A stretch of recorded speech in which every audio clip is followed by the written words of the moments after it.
Goddamn, guys. Goddamn. Good God. Oh brother. You know, this this I tell you what, man. This road to WrestleMania is this has been one to remember. This has given me a run for my money. So much so, they had to call in a construction crew to fill the potholes, and they go by the name of the Goat. These, bro. Oh man, that's how you.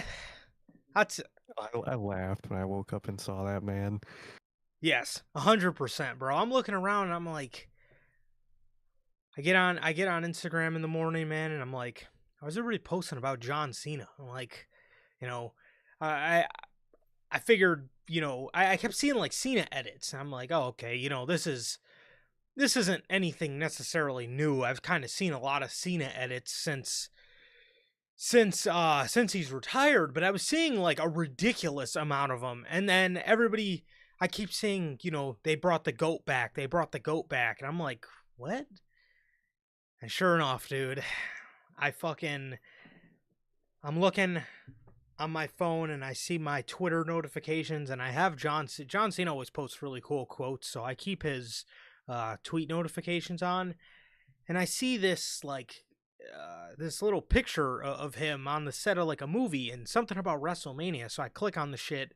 I'm like, oh my lord, they brought back Cena to host WrestleMania, and apparently we'll get into it Friday, but it's Oh, not yeah. I'm pretty sure we can all guess why, but it's the most WWE reason why. Because as I've been saying the past couple weeks, it's never their fault, man. Now the latest victim is John Cena. It's your fault, so you got to be on the show. exactly, man. It's Cena's got to be on the show now, man. They did it to Rock, even though he wasn't even on Mania. They just did it for a chamber ticket sale, and then dude just wasn't even on Mania to sell those tickets. But okay, um, and now they're doing it to Cena, man. And they literally called in the greatest of all time right after his retirement just to get some ticket sales, man. Instead of, I don't know, improving Raw or SmackDown, taking the celebrity out of 3+ segments per show. Let's just call the GOAT, man. The GOAT will save us, and the GOAT can only save so much, man. You can only turn so much shit into so much gold, bro. I'm like, man. Man, I tell you what, bro. This company, the desperation that just reeks off of this company this year specifically.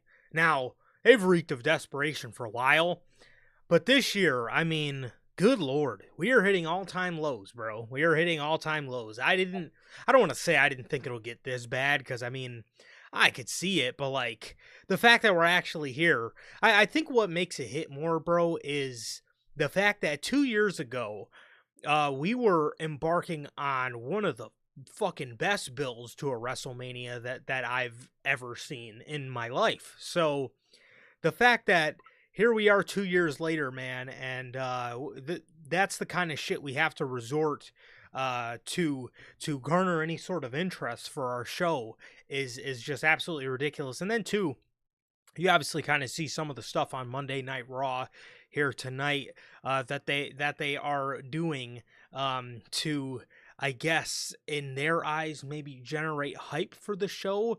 But I don't know. To me, to me, it's just you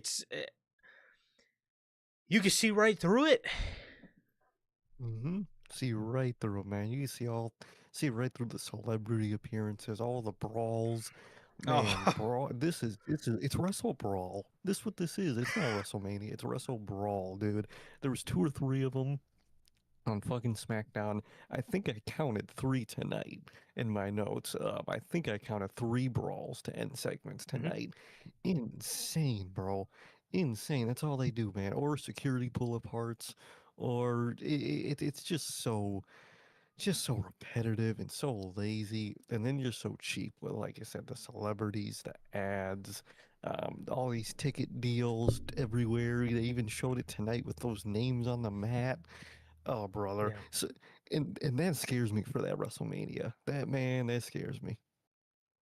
Well, why does it scare you, man? You're not worried about reserving your name on the WrestleMania mat for night 1 and night 2?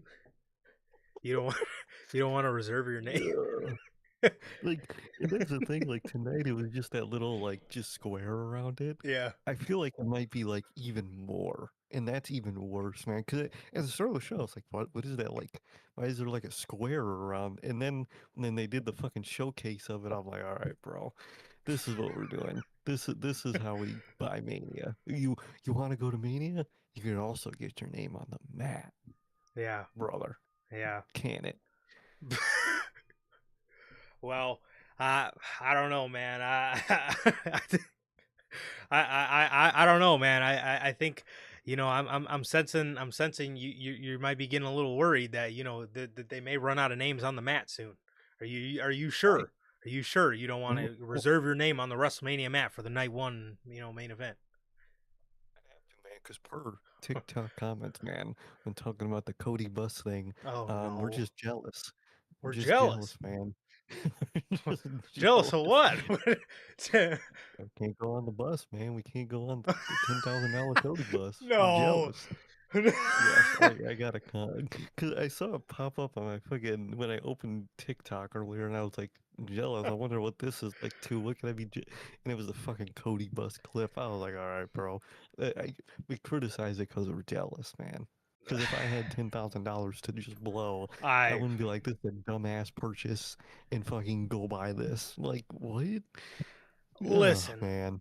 listen, man. I've made a lot of really dumb purchases in my life. I genuinely do not think I could bring myself to being jealous or even thinking about spending 10 G's.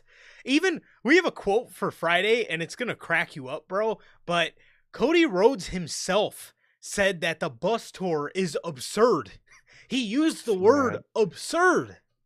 I seen that. Tomato was low key last. Like, bro, what are you guys doing, man? Man, I mean, bro, it is just that makes sense though. They might be right. They might be right, man. Maybe we're just jealous that we can't drive around to 1 to 2 famous Las Vegas landmarks in Cody Rhodes' personal mobile home. That's a fucking Wheatley American vodka bus. Um, you know. Like, yeah, I just want to sit right where his daughter probably eats breakfast when he's able to see her, and look at the fake Statue of Liberty they got in Vegas. That's what I want to go do. That's what I That's want to spend $10,000 yeah, to do is invade Cody's personal space. yeah, That's what I want to do. yeah. But I get where they're coming from, bro. This may just be jealousy Oh, speaking, you know. think it is jealousy from us, man. We can't afford it, so we hate it. That's how Mother it works, man. motherfucker, if I was in Las Vegas, I would be going to a fucking 24-hour fucking Taco Bell. Okay? I would not be going to Cody Rhodes um I would not be going I would not be going to visit 1 to 2 famous Las Vegas landmarks with Cody Rhodes in his personal Wheatley American Vodka mobile home WrestleMania weekend. No, I would not, man. And like Tom Tom says, if we bought it, people would call us morons for buying that shit. So you can't win, man. You can't win in the Yeah. game. 100%. 100%, Always bro. say it. So, hey man, other than that, how's everybody doing? Thank you guys for joining us here today, live for NHP Unscripted. This is episode 293. If this is your first time watching, guys, do not know the show works every Tuesday. Well, now every Monday, just as I get used to the Tuesday. Now every Monday, we are on here with NHP Unscripted after Monday Night Raw to talk about the week of wrestling, man. Every Friday, we are on here at 3 p.m. Central with the news. If you got, excuse me, if you guys did miss this past Friday's edition of the news, that is available for you guys on all platforms. That is Spotify, Apple Podcasts, and if you want to see it first, join us right here live every single Friday at 3 p.m. Central for the news, man. Also, if you guys have not got a chance to grab some of the official NHP merchandise, you guys can now pick up the brand new Slept On design live on the merch shop. That is bonfire.com. Link is at the top of the description of this very video, man, where you can find this beautiful piece of Notorious Hills merchandise live on there as we speak, man. So with that being said, if this is your first time watching and you guys do not know who we are here at Notorious Heels, I am Johnny, one half of the host of this very show. And as for the other half, we got my man Sir K here with us. And Sir K, please let us know what it is you are smiling about this evening. Man, at this point, all you could do is smile after Raw ends, after SmackDown ends, even Dynamite. At this point, all you could do is just smile at the absurdity of what is on our televisions, man. This is funny, man. This is real funny. Been good, man. Been good. Been an all right day. Although it's been hot as hell today for some reason. It's been like 80 plus all day, and it's been and tomorrow isn't going to be hot because Chicago, so I can't really turn on the air yet. So your boy's been Milton all day, so that's fun. I'm excited for the summer, but I'm doing good, man. I was doing good, then I watched Raw, but now I'm here with you guys, so I'm good again, and here to talk about SmackDown, Raw, and our favorite Dynamite, man. So I'm excited. I'm excited. Like Durante always at. Yeah, yes, Logan. It was 80. It was 80 degrees for us today Damn. at one point, and it's still hot as hell for some reason. And even though tomorrow it's gonna be like 40 something, makes no sense. Um, like Durante always asks, how's life? How's the family? Life's good. Family's good. How is everybody doing in the live chat? How's they doing? Watching the replay. What about you, bro? How you been doing? Doing all right. Doing all right. Not too bad. Not too bad. Yes, I thankfully sat right next to my window, which the way my window faces, I actually had a direct breeze, so the breeze was very nice.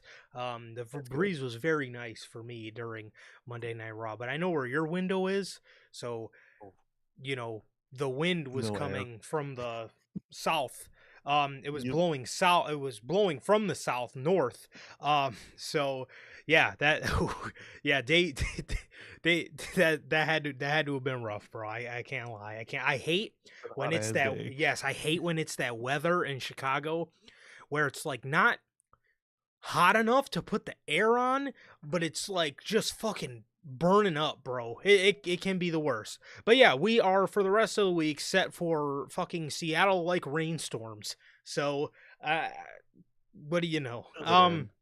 It's I tell you what. So far within like the past month and a half, we've been catfished about 3 or 4 times with the weather, bro. We've had like a nice stretch of nice days, and then we go right back to the bullshit, and then we get like a nice stretch of days again, and then it goes right back to some more bullshit.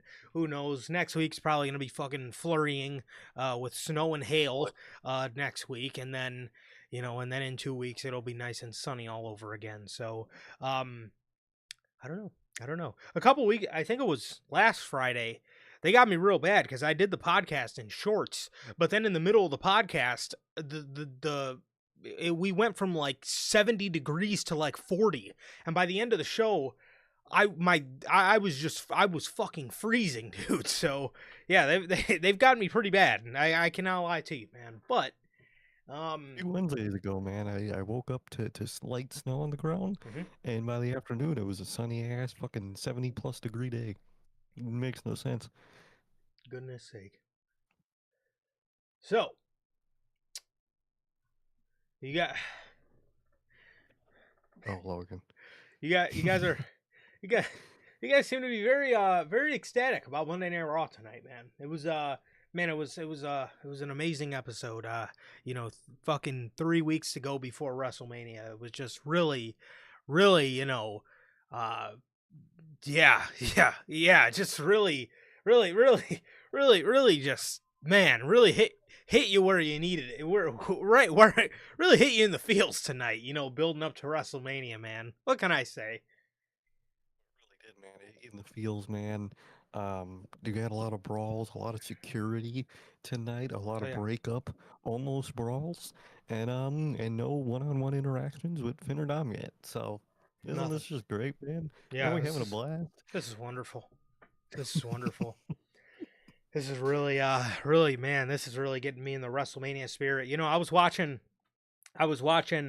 um, I seen a clip on Instagram. It was two basketball players. One of them retired. It was Udonis Haslam. They had Tyrese Halliburton on the show, and he asked Halliburton about. He's like, "Man, we got Mania 42 coming up." Halliburton sitting there. He's like, "Man, I'm excited." And Haslam's like, "Yeah, man, I'm excited too." And I'm sitting there thinking to myself, "What the fuck are you guys excited about?" I'm like, "Holy shit, man!" I'm like, this shit is terrible, bro. Horrible, man. Oh my fucking god! At this point, our at this point, man, our to quote our friend Flex, is Triple H fucking with us or something at this point? Like just genuinely, this genuinely feels like a fucking old school Roman Atwood fucking prank at this point, and it really It does. does. I feel like everything bad we're saying could happen, he sees and does that thing because we think it's bad. And to him, if it means bad to us, it's good. So maybe that's his direction he's taking this. And you could tell, man, because it's rough, man. It's rough all around. Sorry. Yes, it genuinely is, bro. It genuinely is. I don't, man. Now see, I hear people conspiracy theorizing that this new team, this third party writing team that they're working with, is starting after WrestleMania. So a lot of fans are conspiracy theorizing that Triple H is tanking the writing to make this team look better, which is it just Mhm. me or does that not make any sense? Because I feel like that would cost him his job.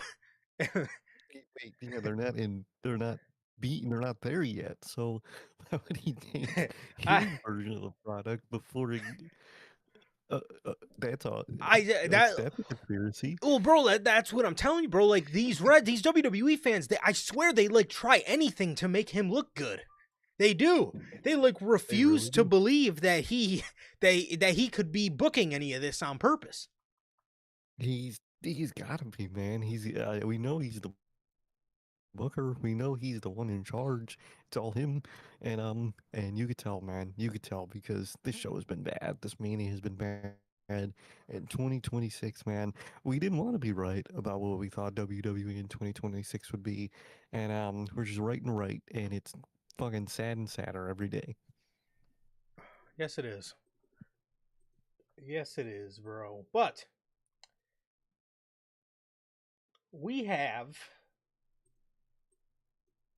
As my camera goes into ultra focus, we have. We got There we go. AEW Dynamite. Yeah. Yikes! This AEW Dynamite was honestly rather useless, man. There was honestly nothing on No way. Dynamite this week. Like, man, Dude, Dynamite useless. No I know. way. That's not like that's half the show half the time anyway. No way. Which this is. Oh no, we got one more week before the Dynasty Go Home show. Never mind. Oh yeah, the Dynasty Go Home show coming up. God darn it. Well, we had the March 25th edition of AEW Dynamite from St. Paul, Minnesota. Okay, is St. Paul a real place or what? I'll leave the final verdict to I you. don't know, man. I usually like to look these things up, man. I'm not, but I- I've never heard of it personally, so Yeah. maybe it's a real place. Maybe Mm-hmm. we know someone from Minnesota. Maybe we could ask Manager Logan if Saint Paul Levesque is a real place. Manager Logan, are you from Minnesota? Can can you confirm? Is Is St. Paul, Saint Paul Minnesota a real place? is it? Because I don't think there would be a real arena in Saint Paul. Uh, you know, a well, I don't know. I'm asking you because AEW's got a bad track record, bro. Am I supposed to hear St. Paul, Minnesota? You say like we should know this place. See, let's see. Um, AEW, they have had a bad track record of going to Existing places. it's the state capital. Okay, we can confirm St. Paul's a real place. AEW, they've passed the It's a test real this place. week. It's They it's a did real pass the place. test. That's their capital, man. Okay. That's their capital, All apparently. right. Yeah, there you go. There you go, man. There you go. All right, there it is. They've passed. You know, we listen. We got to run the test every week, man. We do need to confirm if these places are real. You know. Sometimes they don't seem real, man. Sometimes you'll see, dynamite in Polito Bay or something, man. So we'll see. You know, for every all right, well, for every St. Paul, we get a Fairy Tale, Indiana that they go to. So, nobody knows of these places. All right, but at least all right. Well, now that we got that out of the way, the show opened up with Kenny Omega, which Kenny he had a lot on his plate tonight. Kenny had a lot on his plate tonight. So, look.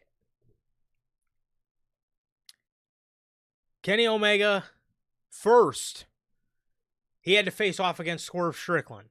Now, this was EVP status versus number one contendership. Swerve is the number one contender, apparently. And, Secure that, but I'm kind of still trying to figure that out. I'm kind of trying to figure that out as we go. Swerve, ball, I guess. I guess he maybe was the self-proclaimed number one contender. I'm not too sure, but he's been running around saying he's the number one contender. He faced Kenny Omega here today, and Kenny Omega defeated Swerve Strickland with a one-winged angel.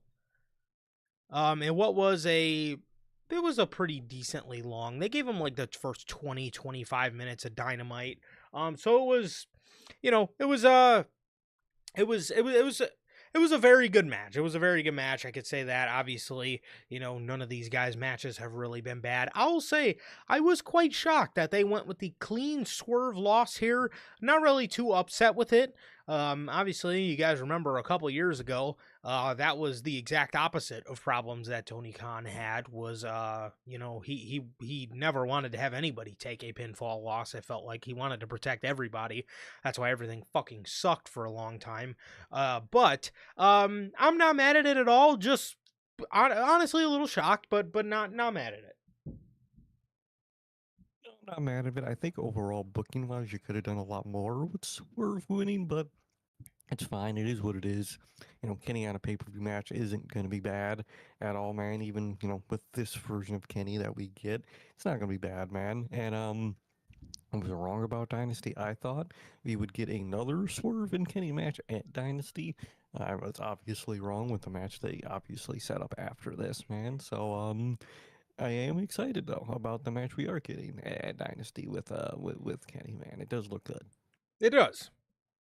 It does. Which later in the night, MJF would come out for a promo. He made fun. He kind of poked at the fans and made fun of the fact that their guy, Hangman Adam Page, will not be the world champion ever again. Kenny Omega interrupted him.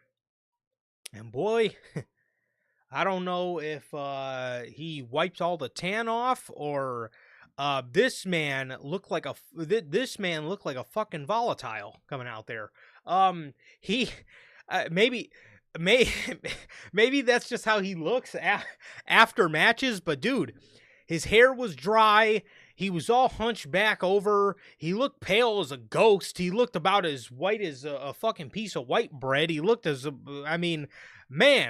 was like it was bad. It was bad. Maybe we should only limit him to one appearance per show, because that looked like the Kenny Omega that was walking out there a couple months ago. Which, man, you got to dump some water on yourself or something, bro. Do your hair, something, bro. He was looking a little rough, man. He may be limited to one appearance per night. He might be, man. He might be. He walked out there looking like Leon before the boss fight in Rec Rio, man. He just did not look good. Bro's got the hunchback. God, he's probably coughing at some point. We didn't even see it, man. Kenny looks rough nowadays most of the time, man. So maybe we should limit him to one appearance, man. We see him, he's done, and we cannot see him for the rest of the night, man. Don't put him on no media scrum. Don't put him in no promos. We can't see him, man. Tan's gone. He's got no water, no grease, no nothing on his hair. Dry as hell. Looks horrible, man. Fucking come on, Kenny. Nothing, bro. He's got nothing. He tells MJF that he's never referred to himself as a god. So he challenges him to a match that will be the God versus the devil. So Kenny Omega went back on his word faster than Triple H ran out there to break up Boba Femi versus Brock Lesnar. He said he wasn't going to refer to himself as God, and he called himself the God about 2 minutes later. But regardless, he challenges MJF to the God versus the devil at Dynasty. MJF accepts, but he does not shake Kenny Omega's hand, and he walks off. I know Tony Khan was waiting to pull that motherfucker out of the hat. He he didn't think about it. The whole 4 or 5 years he's been booking these guys around each other, but one day he just seen them walk past each other, and he's like, "Wait a minute, the God versus the devil." It's obviously a dope ass tagline. If only MJF still wore the devil mask, that would be dope. But those were better days. However, regardless, yes, we are getting Kenny Omega versus MJF at Dynasty. God versus Devil. I think that's dope. I think it's going to be a great match, and I'm very curious to see how that is going to go. I see a lot of people saying, Kenny will win, so they can do Kenny versus Ospreay in the main event of All In. But I could honestly see them going either way with that. I could see a Kenny and Ospreay match in London, but I could also see another MJF and Ospreay match in London. I don't know how big Tony Khan is on repeating matches at shows, but obviously they ran MJF versus Will Ospreay at All In 2 years ago. Right? At 2 years ago. Yeah. So I don't know if he's going to want to do that again for the World Championship, or if he will give us, a Kenny versus Ospreay match. Just base your decision on if you think Kenny Omega can really go. And I mean, when I mean go, I mean, like, do you really feel confident enough that Kenny Omega can go wrestle a 40-minute match against Will Ospreay in the main event of your biggest show and actually deliver? Exactly, man. Exactly. I don't want you dragging out fucking a dead horse out to the race or a limped ass horse to the race. Don't want none of that, man. And the best possible outcome and best possible quality for All In, man. And I like the idea of this match, man. And Tony Khan's doing it again, man, where we have a match where it's set up where really afterwards either guy can win it, and I could see how the field looks, afterwards, man, whether MJF wins, whether Kenny wins. I would probably go with MJF, and I still think that's who I think is gonna win. But you have options, man, and he's Tony Khan's been hitting that with all his pay-per-views lately, man. He's been doing good with that. Yes, he has, and he's also he's also, speaking of things he's been doing very good with, man. He's done a very good job at, I will say, making his matches feel unpredictable. I must say, you look at like the Revolution main event, that was very unpredictable. You look at like the Joe and Hangman matches, and even going into those seemed predictable. Everybody thought Hangman would win, but we get an unpredictable but a good unpredictable outcome. So whenever you guys, want to defend Triple H for trying to give us unpredictable outcomes, just remember, his unpredictable sucks. And Tony Khan has done a better job, I think, of giving us unpredictable but good. I think he has lately. I think he really has. I think he's been really nailing it down of like what's good unpredictability, and probably using Triple H as an example of what's bad unpredictability. Jey Uso, all that shit, and yeah, I think he's been doing good with that, man, and it looks exciting. That graphic it looks dope. The God versus Devil, and dude, I gotta bring this up because it's fucking cracked me up. I think it was last Friday, man. And I'm on Twitter and I just see an Mhm. image of two tweets next to each other, man. Oh, One is the tweet of the graphic for the God versus the Devil at Dynasty. Hell yeah. And then above that, it just says the time for talk is over. Jelly Roll and Kit Wilson tonight on SmackDown. I was like, bro, the come on, man. What are we doing here? the time, well, the time for talk was over, bro. It was time Talk is for over. it was time for Kit Wilson to put up or shut up, man. Jelly Roll wasn't he didn't want to talk anymore, bro. I Um, don't want to talk anymore. that tweet, man, that tweet had me falling over when I seen it, bro. I'm like, geez, the difference of the fucking the difference of what's going on in each company at the moment is pretty hilarious, I must say. It is. It is. This is a good one. The Death Riders defeated Top Flight and Zeta Steel. Is she in top flight? I'm guessing she is. She's in the group with Top Flight, Zeta Steel, Christopher Daniels, and Scorpio Sky. Chris Daniels. Oh yeah, they are together again. Yeah, he's the Paul Chris, Heyman of the whole thing. Yeah, he's the Paul Heyman out brother. That's yeah. I don't know if that's better or worse. Yeah, He's man, the what adorable Oracle of adorable. Oh God, Skyflight, I think their name is. I think that's the name of the group. Big Skyflight. Skyflight guy. I think I am, man. I That sounds love like Skyflight, man. sounds like the name of a fucking trampoline park. I don't know who came up with Man, that name. my birthday party's at Skyflight, man. You excited? I'm so pumped. They give you those free socks, man. It's gonna be awesome. Skyflight. Well, Skyflight uh Skyflight has crashed down into the middle of the ocean, man, because they lost to the Death Riders.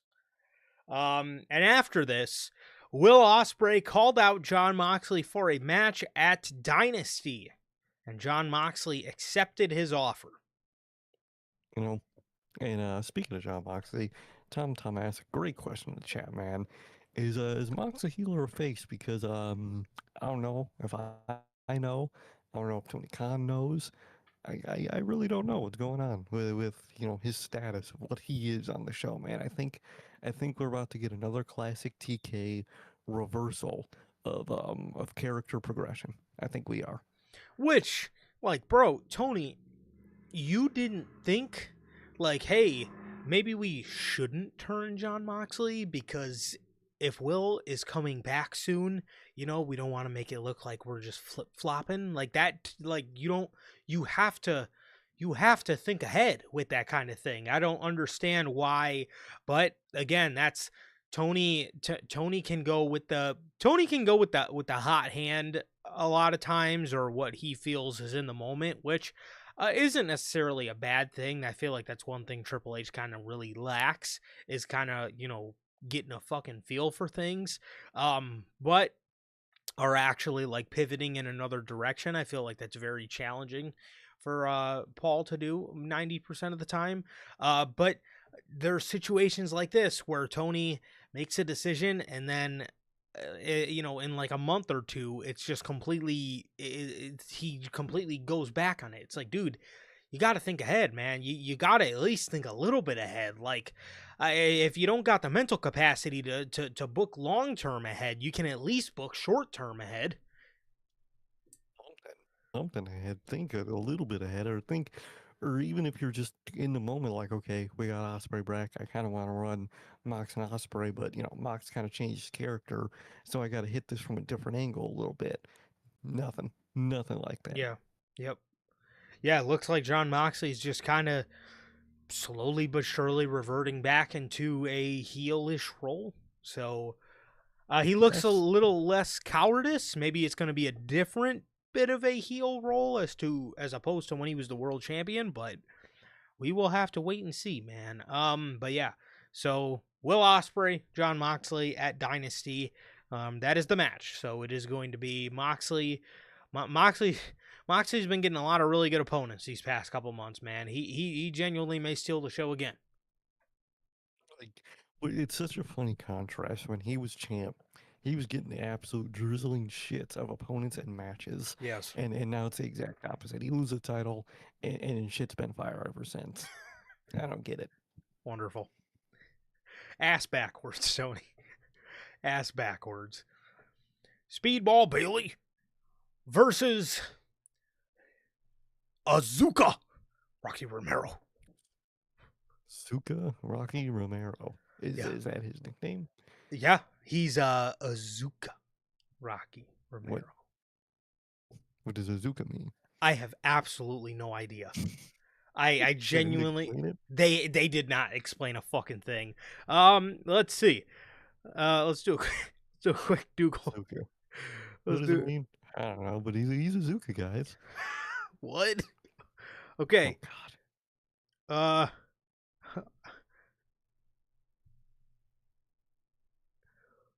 Azuka is the Spanish word for sugar. Sugar. What's that? Sugar, yeah. Yeah. All right. I guess he's Sugar Rocky Romero. So he's Sugar Man. He's sweet or something. I guess. I guess. Azuka. That's a good one. I got to start using that. Azuka. So, Speedball Bailey wins this match with the Ultimo Weapon on, and I quote, Rocky Romero.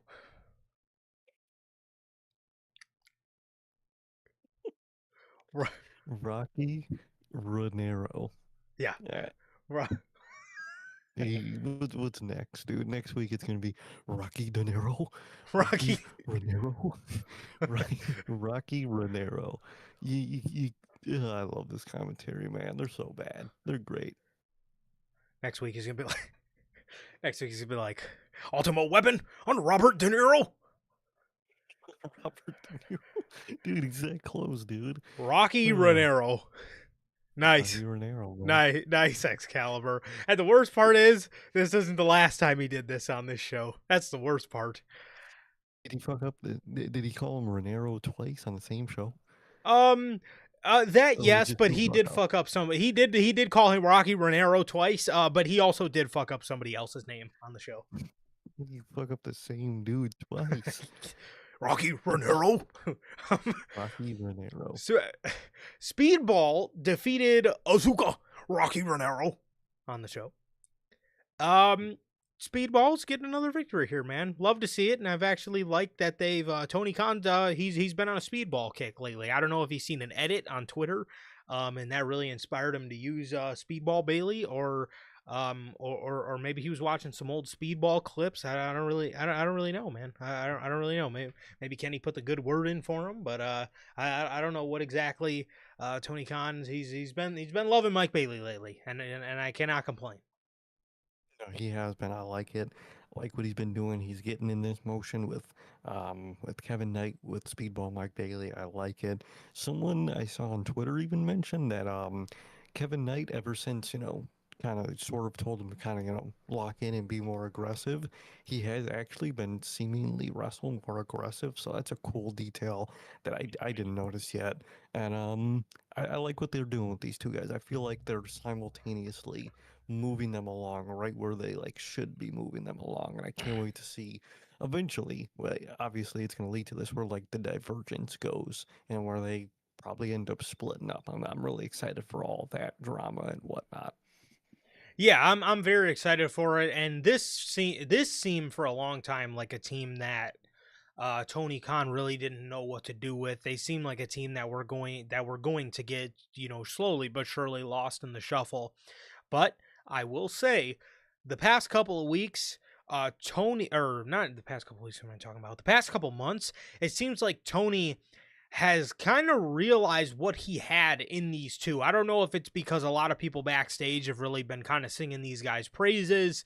I don't know if he, randomly woke up one day and just seeing something in them. I don't know exactly what it was, but what I can say is I'm glad that it happened, because these were two guys that I've been big fans of ever since they came into the company, and I think they can be a good piece of AEW's future, but it really all depends on Tony, and his ability to really maximize their potential. So I again, I'm seeing that it's going in the right direction, but I really hope he keeps his foot on the gas with these two guys, because they can be really good for AEW, I think, and really good homegrown talents, which AEW, historically speaking, does do a great job of. But it we did get to a little point there where Tony kind of did rely on the same people. So I'm glad he finally took a look at Jet Speed and was like, okay,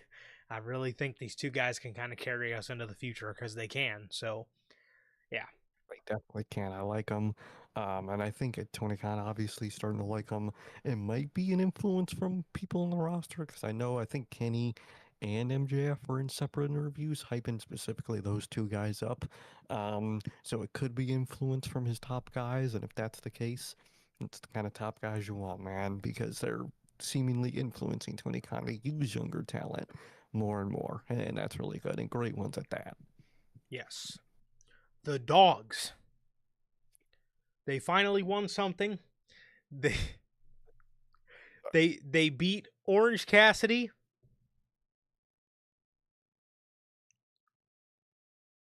And Roderick Strong's.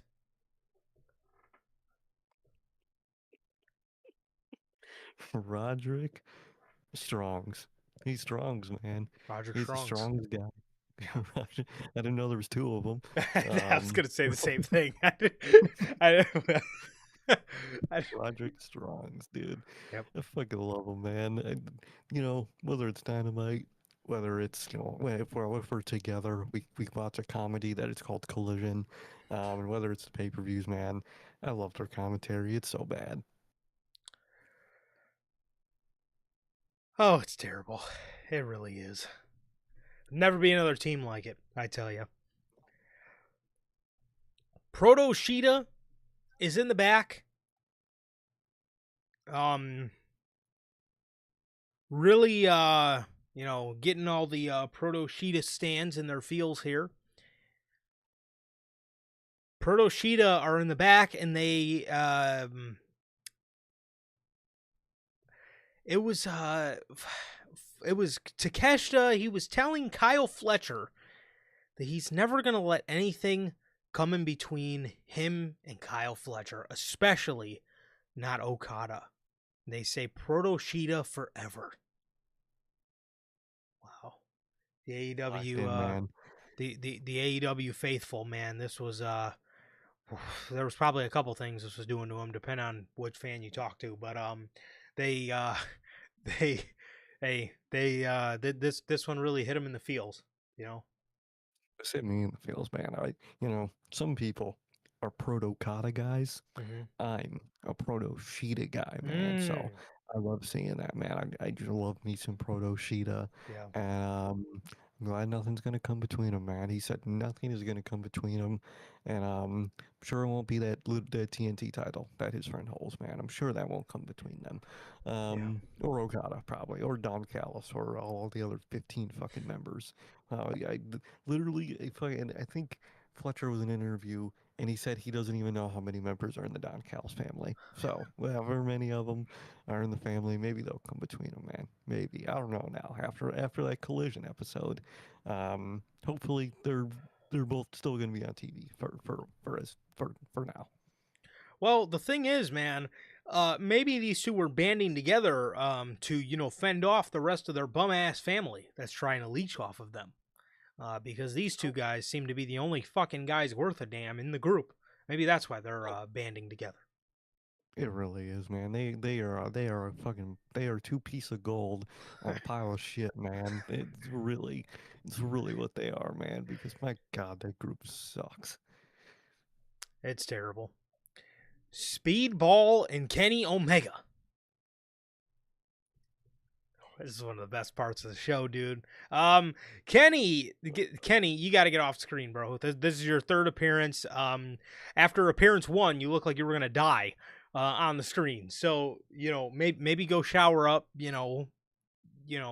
Make a couple phone calls, send a couple texts, rejuvenate yourself. I don't know what you got going on, Kenny, but maybe maybe you just need a little bit of break, man. Maybe you just need a little bit of break. But Speedball walks up to him and he tells him that he is indeed the god of pro wrestling.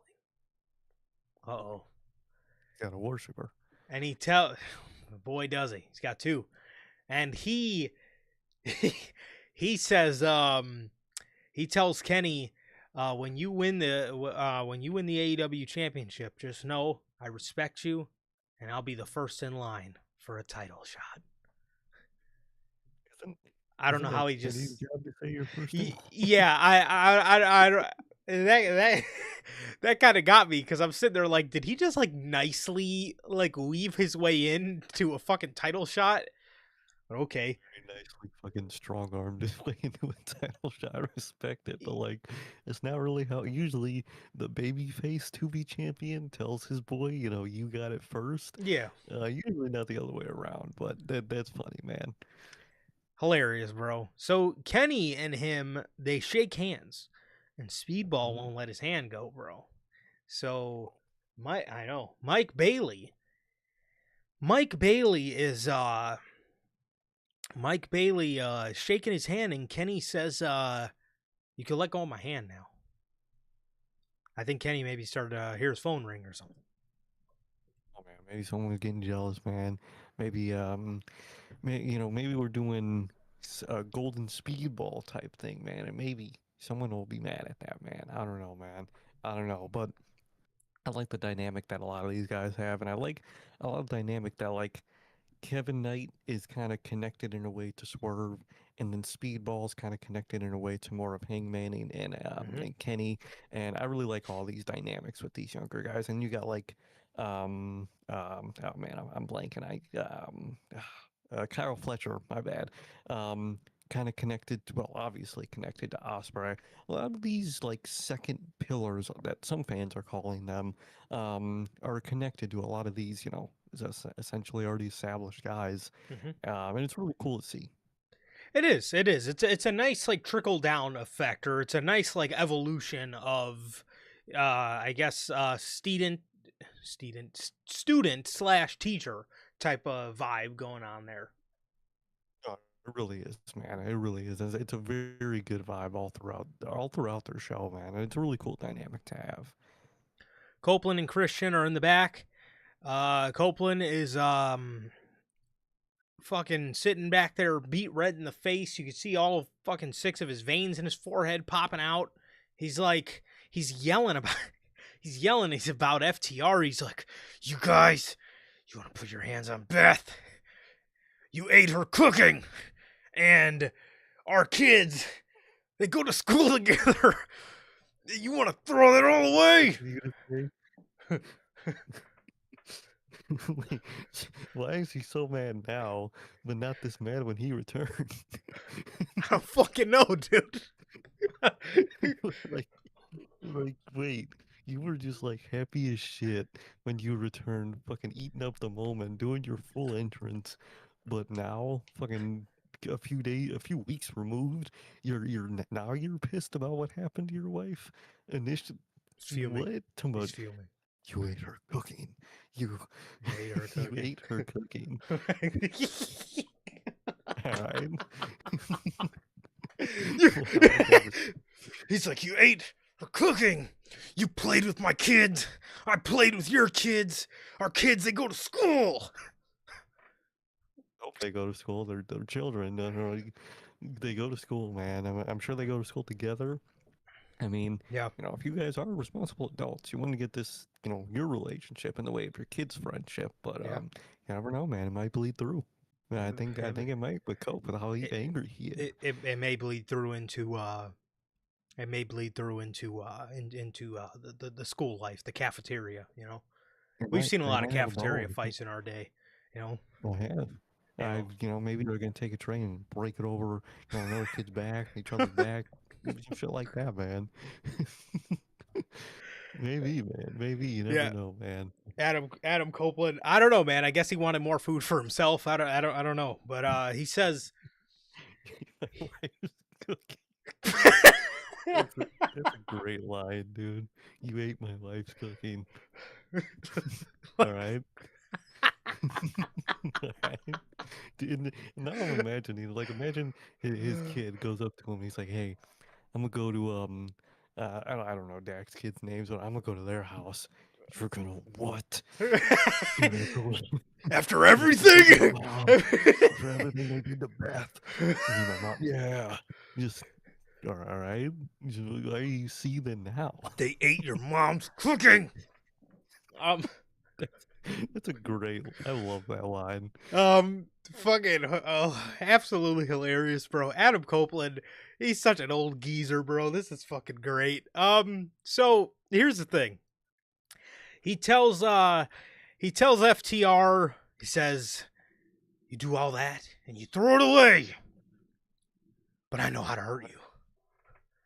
We're gonna take the titles from you." There you go. There you go, bro. That's gonna hurt him, man. You're talking about your wife. He fucking, he fucking power drived your wife, and your revenge is just taking the titles from him, man. It's not beating him to a bloody pulp. It's not fucking getting your lick back. Something. It's just taking the titles, man. That's all he's gonna do. Simple tag match, man, and that'll solve all the debts. Yeah, yeah. That'll write the whole thing. That'll write the whole thing, man. Um, so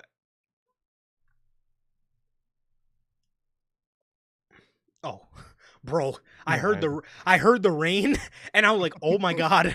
I was like, no. I had to close my window because it started raining. My God, my bad, guys. Bro, I literally hear fucking rainfall, and then I see your screen go black. I was like, oh, you gotta be fucking kidding me. All right. Ceiling caves in. Yeah. So we have Thekla versus Mina Shirakawa for the women's world title. Yeah. Okay. I love, man. Yeah, Love some Thekla. dude. Uh, she's terrible, bro. She's Man, I can't believe I'm saying this, man, but I need Mercedes to come in and win that title. yeah, I, yeah. You've been saying need that the her past to- couple days, and it pains me that I can't disagree with it, bro.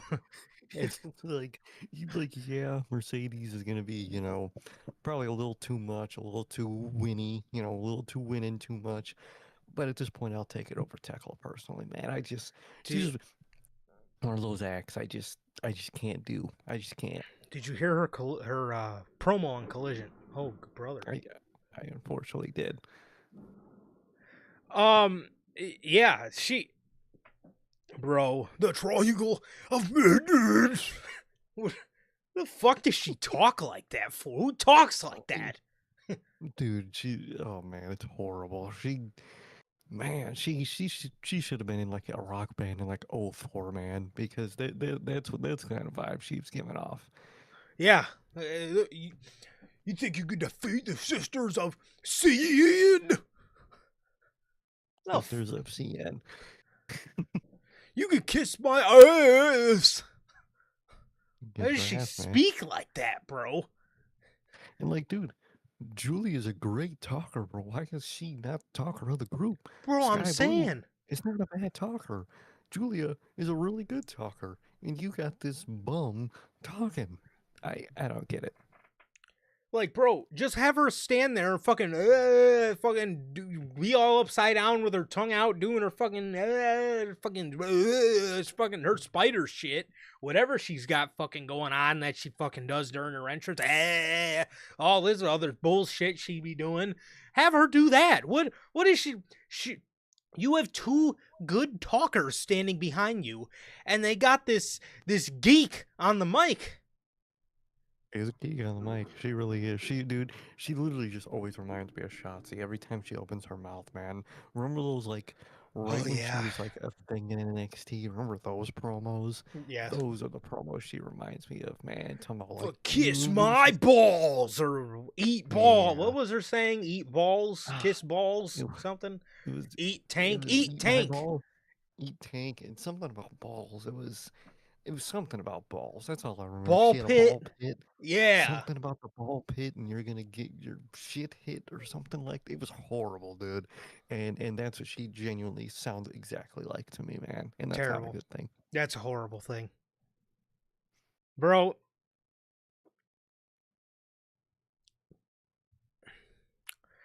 We have Tekla pulling out the brass knuckles, and all you hear is, "And Tekla uses the knucks."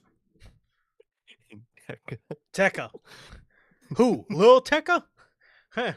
Tekka. I guess. I don't know. Everybody, I don't know. You guys had a little tech on dial, but Tekka with the knuckles. Did she take Mina Tekka. Shirakawa for ransom? I mean, maybe she took her for ransom, man. Maybe she did, man. Maybe she did. Maybe she had red. She had blue. I don't know what they want. I don't know what anybody wants. Who knows, man? The main event of Dynamite, rather Uh, than Swerve versus Omega, was Darby okay. Allin versus Roosh. What? What? Nothing. Is that match full or something?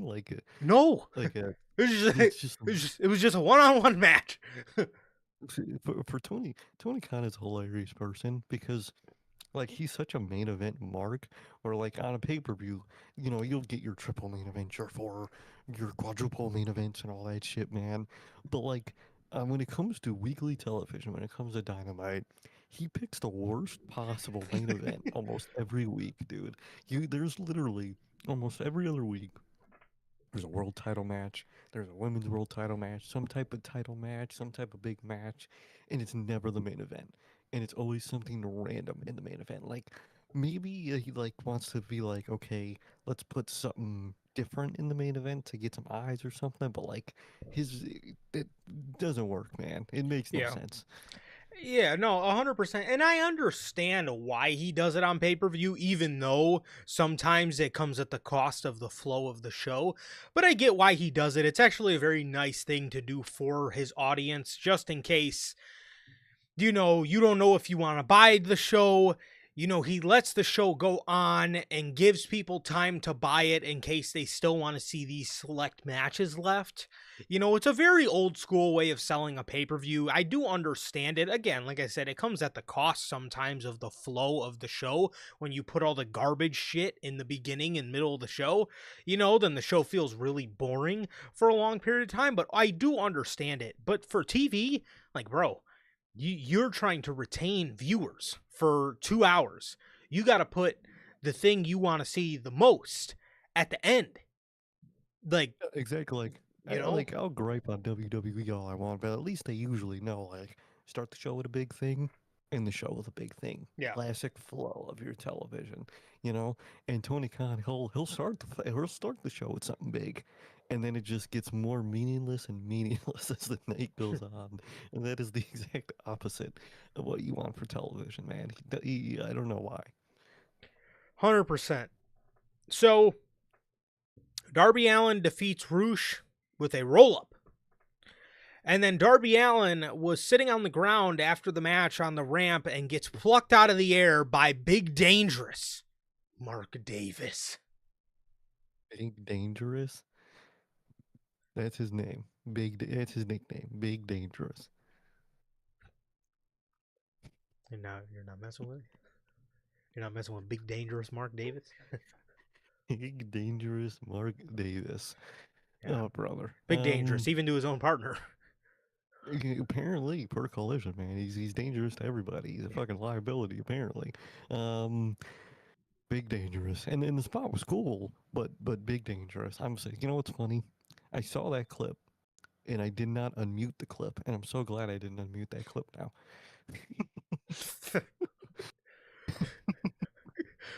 And dangerous Mark Davis with a pile driver. The pile driver, and it was a cool sequence the way he just walked up behind him and did it. But like, I'm so Yeah. glad I didn't unmute that clip now. Oh, That is hilarious. he and the Don Callis family stood over Darby Allin, and But they I put a thought bounty on Darby's him. beef was with the dogs. Darby's beef is with the dogs, but last week on Dynamite, MJF's attorney paid the Don Callis family to get rid of Darby Allin for him. Because last week, Darby proclaimed that he was after he beat Gabe Kidd, he said he was going after MJF now. So I guess the Don Callis family's the fucking distraction. But if he's in a feud with the dogs, why wouldn't Tony Khan just have MJF hire the dogs to really take care of a problem that they already have? So it's even more of a motivation to, okay, we get, paid because, that's that fucking whole thing that AEW does. And we already have beef with him. So that just makes more sense. But let's just do it to the Don Callis family, I guess, because they have to be on television. Yeah,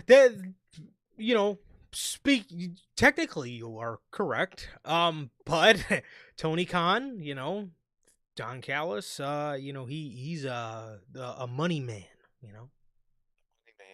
But AEW. you know what they say, bro. Don is the best heel manager in the business. I don't know if one exists right now, man. Paul Heyman ain't it. Don ain't it. Fuck, who's left? Who we got? And not many good ones off the top of my dome. It's rough out here, man. It's rough out here for a heel manager. For You don't got me, none. I don't care how long Don Callis has been in the game. I also don't care how trash Paul Heyman is currently. You wrestling fans cannot tell me that Don Callis is better than Paul Heyman. And the worst part about that is Paul Heyman is not doing that good right now. But as long as he's in the game, there is nobody better than Paul Heyman, bro. There's just not. No, I get that. Paul Heyman's been on his absolute worst behavior lately. I mean, shit has been horrible. He quite literally, and I can't wait to talk about, flirted clear as day with Adam Pearce tonight, like dead ass. Straight up asked him if he was taking him on a date, bro. But brother, but like, nah, I get what you mean. You can't put Don Callis above him. Don Callis had like a good 4-month run at the start of him in AEW, and that was it. And that was it. When he was corrupting the mind of Kenny Omega, that was the best we've seen Don Callis. Everything since then, he is the most useless manager he is even more useless than Paul Heyman, bro. He is not. He is not that so good. Useless. No, he's really not. Literally, and even like off TV wise and on TV wise, the Don Callis family and the whole Don Callis family contract makes no sense, and it sounds like an absolutely abysmal deal, kayfabe wise. It sounds horrible. It's like, at least with Paul Heyman, bro, like when a guy goes with Paul Heyman, it makes sense because Paul Heyman has credentials in the fucking business. He's the promoter of ECW. He has a proven track record with multiple guys, whether it is Brock Lesnar to CM Punk to fucking Roman Reigns. All these Rybaxel. All these guys that he has transformed their careers, most notably Brock Lesnar and Roman Reigns. Obviously, for every one of those, there's the Big Shows and the Rybaxels. But at the end of the day, Paul Heyman is a legit dude in the business, bro. Don Callis. The whole reason, storyline-wise, why these guys go with Don Callis is because he takes half of their money. Like, what, if anything, that makes everybody in the Don Callis family look like a fucking idiot. Exactly. It's like, yeah, I'm gonna make you more money, but I'm gonna take half of it, and you're still not in the main event scene. Like, Like, technically, none of these dudes are in the main event scene, so it's a horrible deal. yes, nobody's like, winning here.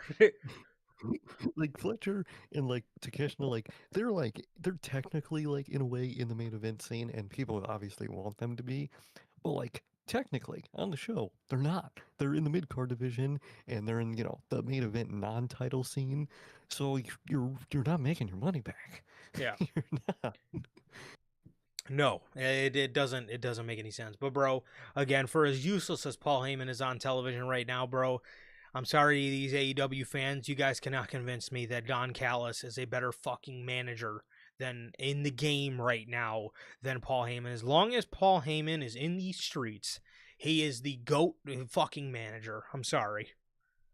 Get out of here. Exactly. He's got the legacy behind him. He's been ass lately, man, but he's got the legacy. He's got Roman, he's got Brock, he's got Punk. He's got a whole repertoire of history, of booking history, of good booking history. Don Callis ain't got nothing on that. Sorry, bruh. But yes, it seems like Darby's distraction from the world title scene is the Don Callis family, which at this point you should have just had him go help Will Ospreay against the Death Riders, because that would have made more sense than the Don Callis family at this point. That really would have. Him helping Osprey against the Death Riders makes so much more sense than just feuding with the Don Callis family, because they were hired to distract him for the time being, which, like, what? Whatever, man. And, like, Death Riders have proven you could take out, kayfabe wise, they've proven you could take out Darby Allin. You just got to throw him down a flight of metal stairs, and he's gonna fucking fall off the map, apparently. so, like, if JF, the diabolical ass motherfucker, he can't make Darby Allin fall off the map like the Death Riders did. Okay. One of the best calls ever, by the way, in AEW history. I love that call. Darby Allin has fallen off the map. Like, bro had a bro had a game breaking glitch or something, and then fucking fell down the mountain. Fucking Amelia Earhart, bro. He's off the map, never to be found again. Can't find him. Disappeared. He went in the Bermuda Triangle, apparently. Falling off the map. You remember that Mount Chiliad, glitch where they would fall into it? That's what happened to Darby, bro. He was on Mount Everest, and the Mount Chiliad glitch happened. He done fell through the map, fucking no clip through it, and I don't know, maybe he's in the back rooms or something. Who knows where Darby was in that time? He fell off the map. Goodness sake, bro.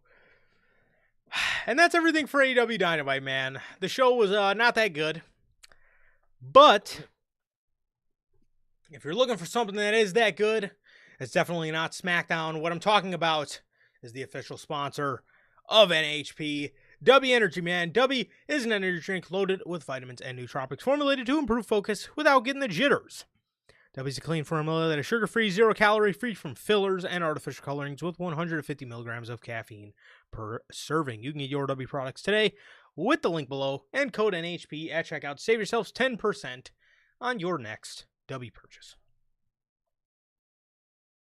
Always gotta shout out W. Whether workout, whatever you may need the energy for, man. Whether it's trying to focus on whatever this WrestleMania build is, or trying to focus on Dynamite, or trying to focus on whatever you need to focus for, man. W's got you. It'll help you focus. It'll give you the energy. You won't have the jitters, and it'll taste good all at the same time. Truly, always gotta shout out W. Yes, sir. Yes, sir. As always, thank you and shout out to the great people of W, the official sponsors of your boys over here at NHP.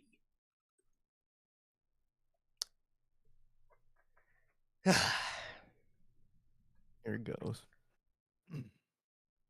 Okay. Again, starting off with the least offensive thing on the show. Drew McIntyre and Jacob Fatu. Somehow this is the Like you least say, least offensive thing on the show. people love this feud too, bro. Have you seen that? Please indulge me. I'm Dude, curious. apparently for like a lot of these WWE fans, this is like their favorite like build up for WrestleMania is this feud.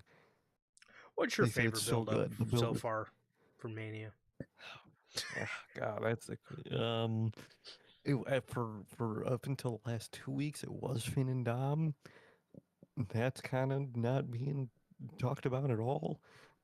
So maybe, oh man, Brock and Oba, man. Oh That's the only shit! thing I feel. Right. That's the only thing I feel about, man. Other than that, I just feel nothing for almost any of this. What about you, though?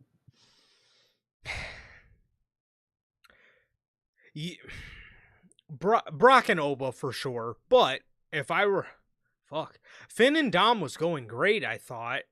Um, I was kind of excited to see what they were going to do with Trick and Carmelo Hayes, U.S. champion Carmelo Hayes. Um, I was Good excited for to. Drake. I was kind of excited to see where that was gonna go. Fuck. Uh yeah, That's only good. Brock and Oba is a runaway. I mean, if you were to put anything second, again, I kind of don't know where we've taken it, but I will say second, Finn and Dom, even though Yeah. that's kind of slipping out of my grasp a little bit, just a little bit. In terms of build wise, unfortunately, that's sticking out of our grasp because they just haven't fucking done anything with it Hmm. besides promo package. And I think Dom was there tonight, but I guess it was one of those off TV promos. Of course. Thanks. Of course. So that is probably that's probably the match itself I'm most excited for, to be honest, for Mania. But in terms of build, I would have to give it to Ober and Brock, man. That's the only one that feels like you could feel anything Yeah. about that feud, man, and you feel excited. You could feel the crowd excitement. Like obviously, when Roman's out there, Punk's out there, the crowd's making noise and whatnot. But the energy when Open Brock out there is just different from anything else so far for Mania. Bro, I legitimately got goosebumps tonight at a certain point in their segment. That shit was man. I love that shit, man. Aura. Those Oba's a beast, man. Oba's a fucking beast, man. Aura off, dude. Brock is out there being Pumped. Brock. Yes. Fucking just completely having an aura off. He's getting pissed, but he's like laughing at Oba. I mean, complete aura, just complete aura. Um, again, Brock is Brock. He, uh, it's just a legit vibe. Just Oba's fucking coolness mixed with Brock. Just, I mean, what did Paul Heyman call him at WrestlePalooza, bro? The last real ass kicker. I mean, he just has that aura about him. He's Brock fucking Lesnar. So, again, this The is Brock you want to see, man. This Brock that you could tell is like yes, excited and like yes, into what he's doing, man. He look because like you said, he looks like happy but like angry and pissed. Like that's how you know Brock is like into what he's doing, man. When he's doing that fucking like laughing, yeah, I like bro. it, man. I like it a lot. Yes, and that was my complaint when he first fucking came back, dude. It was like this the stuff with Cena. It seemed like he was just going out there and up, just doing his stuff and then leaving. That's what it felt like to me, at least. But Yeah, that's where you could tell what it was, and you could tell that's what it was because they fucking admitted that because they just yes, called him back for the fucking match, man. But this man, you just feel with that man, and that's really the only build you really can feel for, man, hmm because everything else is fucked, man. no, it is. It really is, man. It really is. Drew McIntyre and Fatu, man. So you're saying the people love this? Back to the topic, man. So you mean to tell me the people love Drew McIntyre versus Jacob Fatu? They love it, man. Funniest part is I haven't seen a single tweet about what they love about this feud, but I see a lot of tweets that they love this fucking feud, man. It's one of the best going into Mania. Haven't seen a single tweet of the why. Just that it is. Sir Kate, do you want to go ahead and tell the people what was uttered out of Drew McIntyre's mouth on this promo tonight? Man, this man Drew McIntyre is talking about when Jacob Fatu got attacked, bro. And instead of Triple H taking the opportunity to completely separate, you know, what him and Fatu are doing from the world title scene, because our criticism was it so interconnected, they split it up when it's still connected. So you would think he would go farther from that connection. Mm-hmm. But no, Paul decides to have Drew go out there and say that, hey man, I didn't attack you. It was Randy. Randy attacked you. Thanks.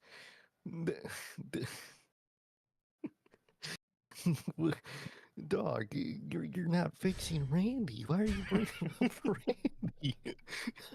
like, stop. What are y'all doing? Disconnect from the fucking world title scene. Oh man, that line just So, I was done. so you mean to tell me, on top of the Jacob Fatu mystery attacker, the Jey Uso mystery attacker, the Adam Pearce phone call guy, Well, yeah, they dropped that. and now the what is it? The Randy Orton phone call guy. Now that we have all these ongoing mystery attacker stories that haven't been solved, you mean to tell me now Drew McIntyre is throwing the blame on the guy who has nothing to do with either of these guys anymore? Is that what you're telling me? Is that what you're telling me, Man. Drew? Drew. Mm-hmm. Why would you why just stop. Why would you even mention that at this point? I mean, honestly, bro, Randy Orton is turned heel, and now we have Drew McIntyre putting the blame on Randy Orton, even though Randy Orton is now turned heel and completely past both of these guys. Why would you do that? You see why you don't fucking connect characters? I mean, is it that fucking hard? Is it really that hard to kind of, get a grasp of? Is it? Apparently, it really is, man. Like, I'm not even like really disliking what Cody and Randy are doing. Well, on SmackDown, yeah, but but like it's not even a those two guys thing. It's what Triple H is doing with them. But like, you really should just made this a four-way, bro, and that would have freed up a single spot at Mania Mm-hmm. for another thing cool. You were just set up for a four-way, and I hated all those tweets that were like, "You can't do a title four-way match at Mania. That doesn't scream Mania." It might not to you, but the story they built screams a fatal four-way, and that's all it does. Yes. Whether it's Randy and Cody talking, whether it's Drew and Fatu talking, only thing that makes sense would have been the four-way, man. And both stories mean less now that they're separate. And I am an advocate for one-on-one matches. I think Yeah. one-on-one matches are my favorite kind of matches, especially like at a WrestleMania, but it should never be a match type that screams WrestleMania. I mean, you don't have to just have fucking one-on-one matches at WrestleMania. I mean, like you said, what screams Mania, like Sir K just said, is the story you build, not the match type. If the story you build is a one-on-one match, then yeah, that screams WrestleMania. If the story you build is a fatal four-way match, then that screams WrestleMania. And the story you built is a fatal four-way. That's the story you built. So again, don't sit here and try to insult my fucking intelligence, because when Vince did it, everybody fucking hated on the old fuck for it. Now when Triple H does it, it's, just shut up and adapt. I mean, come on, bro. Makes no sense, dude. Makes no sense, and it's just frustrating. It just lessens both single stories that they just completely severed them for no reason. But like Tom says in the comments, they broke up the story, but they didn't break up the story of the four-way. They broke up the dynamic, but they just didn't break up the story, so it just makes no sense, dude. It's like when movies get those random fucking spin-offs that like connect to the movie, but it doesn't, and you're just asking like, where are these other characters? You're watching fucking the Daredevil show, and you're wondering where the fuck Spider-Man is. Mhm. That's what this shit feels like, man. It's like, I know you're there. Why aren't you there? Yeah. Makes no sense, dude. I mean, for the love of God, man, again, when Vince did the shit, everybody hated on him for it. Everybody constantly said, oh, the product's not the same because Vince constantly insults your intelligence. But when Triple H insults your intelligence, everybody tries to fucking justify the shit for him. It doesn't make sense, Exactly. bro. And the shit's been very insulting lately. Like, you don't think Yes. Jelly Roll's insulting? You don't think the shit tonight with Speed, LA Oh, Knight, oh, all oh, this I can't shit? wait. Man, like, this shit is insulting, man. Just looking at my run sheet for this Raw, dude. My God, this was an insulting episode of Raw, dude. This shit was horrible. And this SmackDown was probably worse. And, like, dude, Jelly Roll. Which brings me to the last thing before we get to the really big thing, or the real big couple things. Solo Sokoa apologized to the MFTs for his outburst last week. He said that he wants to hold them to the standard that he knows they can be at. He says he apologizes for the way he spoke to them, and he looks right at Tama Tonga and he says, so there, I'm apologizing. He says, you know who would never apologize? Roman. So, I guess just again, further building the tension towards the MFTs and Solo Sokoa. So, OG Bloodline, here we come, I guess. Buckle up. I think so, man, because I wouldn't doubt if even, with the apology and even if like Solo kind of like nicens up on these guys, Mm-hmm. if they just don't straight turn on him and break his heart and that character wise proves Roman's point of being a dick to Solo, which takes Solo back to the OG bloodline, and especially tonight with what happened with the Usos, we're getting the OG bloodline, dude. They're just gonna fucking reheat some leftovers at Mania.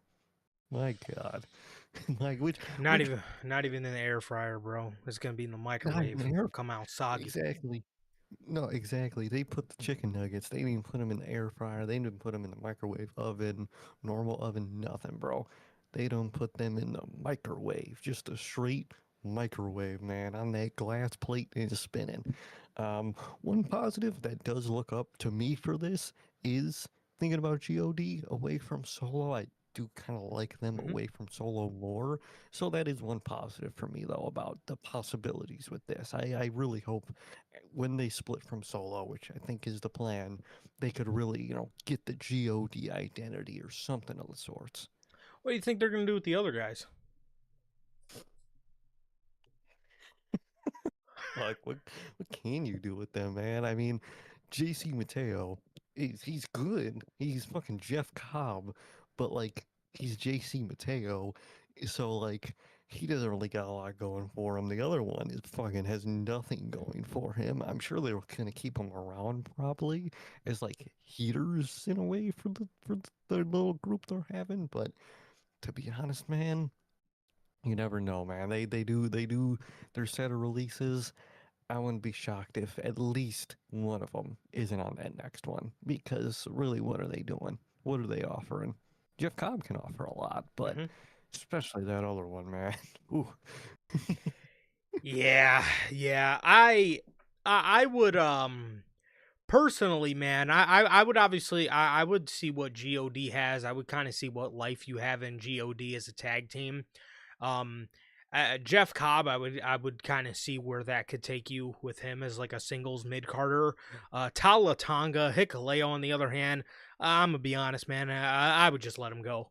I would let him go. He presents absolutely nothing. He gives absolutely nothing. Unless you want to throw him in NXT and actually let him wrestle the way he used to wrestle in New Japan.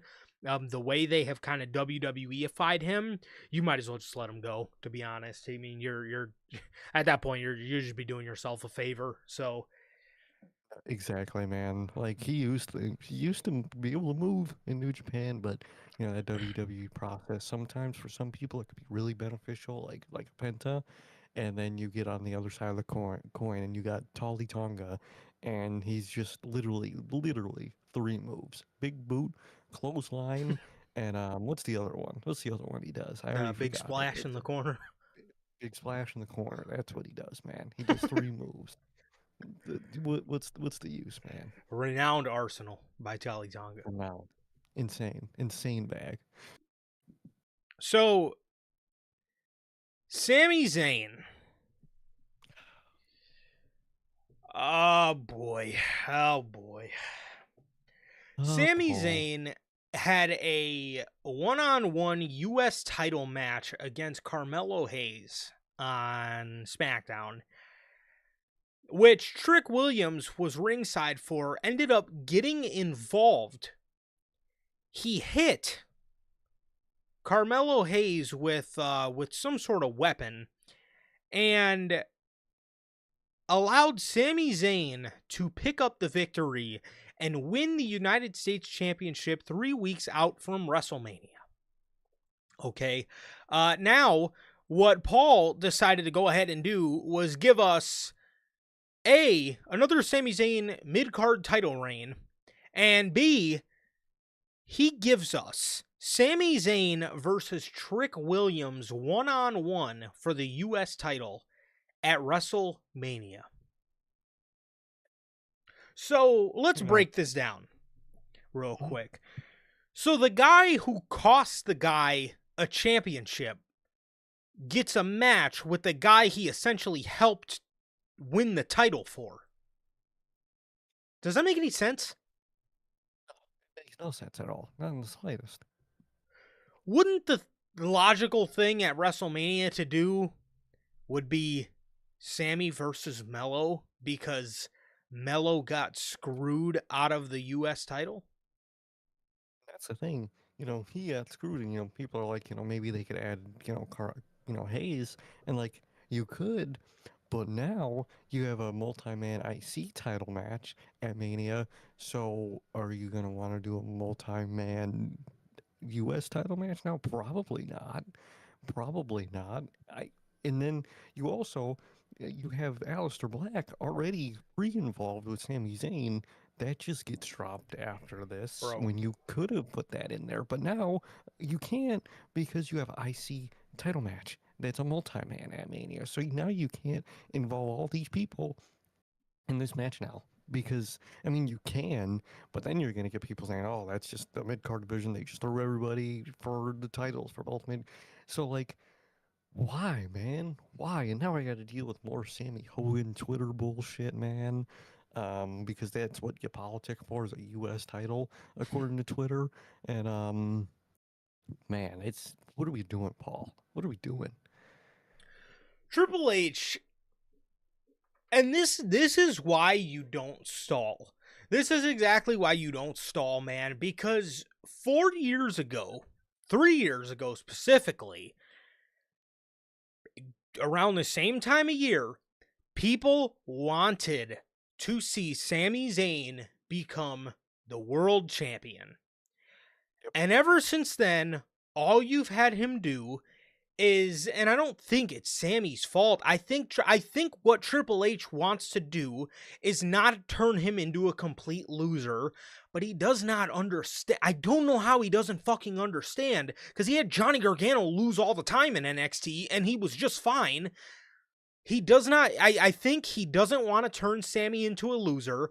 But what he does is he continues to have him win these mid-card championships. But what he does not realize is he's taking spots from guys who are actually using the mid-card to benefit more than somebody like fucking Sami Zayn, a WrestleMania main eventer. This guy should have been moved on to the World Heavyweight Championship scene many fucking years ago, but all you've done since then in those two scenes is put the title on the same people or bullshit-ass performers who the championships do not need to fucking be on. like fucking Damian Priest. And then with the World Championship, all you've done is have Cody fucking Rhodes hold the goddamn championship. You put it on Drew McIntyre for no fucking rhyme or reason. Cena was the only one in the past 2 years that made any fucking sense. Because it was his last, that was the fucking most aura that championship's ever had looking on it. You've had Gunther hold the title twice. He had a feud with CM Punk, a feud that should have been iconic. And guess what? Nobody fucking, you don't hear a peep about it. And what'd you have Gunther do during the first reign? He hung out with the Judgment Day and was fucking scared of Damian Priest. And meanwhile, this whole time, we should have had guys like Sammy, guys like fucking LA Knight, guys like Chad Gable, who should have been moved onto that scene, stuck in the mid-card, fucking flopping around, doing nothing every single week. This is what again, I feel that's what he's doing with Sami Zayn. He wants him to win stuff so he doesn't look like a fucking complete loser. But let me tell you something, Paul. What makes people love Sami Zayn? He's an underdog. It's okay to have him lose. You have LA Knight lose enough, and he's still over. Don't you think Sami Zayn's still going to be over? And if he loses, you have Chad Gable lose about everything he's ever existed in. Where's he even been the past couple weeks on Monday Night Raw? He's not even in the fucking IC title match at WrestleMania. Neither El Grande is. Like, it makes no sense, bro. And, like, you look back at, like you said, at Johnny Gargano, man, yeah, he lost a lot, but, like, now, all the people, and anytime I see a tweet about, like, 2018 Gargano, it's how much of a kick-out demon he was. He lost that much. He was still kicking out everything in those matches. People loved him. He was believable. He was legit. Sami Zayn was legit. Even when he was losing, man, you could easily make that work, and now you, like, purposely avoid it because you're trying to avoid it, but you make it look worse. Like, Triple H, you know how fast wrestling fans get tired of somebody when they just win the same thing over and over again. You just had that happen with Cody. Literally like 2-3 weeks before, you done did this with Sammy. You did the same thing for Cody. And yeah, you got the Randy stuff to go off of, but that initial Cody win was not taken well when he beat Drew McIntyre. Yes. That was not taken well. That wasn't taken well until you did the Randy stuff. Like, having the same people win the same thing over and over and over and over again isn't a good look, and it just makes you disliked, man. That's why I always say it. AJ Styles has literally said you don't want to always be at the top because people are going to get sick of you. People are going to get annoyed by you.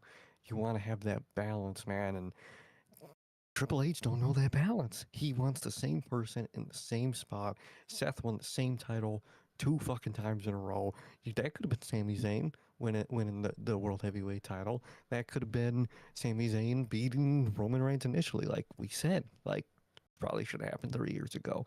You didn't do none of that. You're 3-4 years too late with Sami Zayn, and now you're stalling even more. And your stalling has gotten in the way of up-and-coming people in that mid-card division trying to make a name for themselves. What are you doing, Paul? What are you doing? Bro, what this dude fails to realize is all of these years where he has put a mid-card title on Sami Zayn around WrestleMania season, all he's done is make Sammy look like shit, and I feel bad for Sammy. I don't want to hear no Sammy Hogan bullshit. I feel bad for this fucking guy. This guy got himself so over, I can't even describe it to you guys. How over this dude got himself in the bloodline. To the point, he propped himself up on a silver platter for WWE. He made himself undeniable. And this is what they've done for him. This is the service they've done for him. They give him these fucking consolation prizes with mid-card championships. But again, what he fails to realize is he puts the mid-card titles on him, and what is the trickle-down effect of that? The trickle-down effect of that is Gunther's IC title streak should have been broken by a guy like Chad Gable, not the guy who a year ago was one of the hottest acts in WWE coming off of the Bloodline thing. Sammy did not need that. Gable The story was Gable. You can, and we just talked about it with the World Heavyweight title shit, with the WWE title shit. You cannot tell me a story, prop the story up for WrestleMania, and then try to give me something else, and your stupid Paul fucking ball lickers every year try to say, well, that's the story. Don't tell me what the story is when the story you've showed me is completely different. Don't do that. Do not insult your fucking fans' intelligence like that. That is what Vince used to do, and people hated him for it. So let's keep the same energy. It happened with Chad Gable. Chad Gable should have been in Philadelphia at Lincoln fucking Financial Field and beat Gunther's Intercontinental title streak there because he was over. The people were behind the story.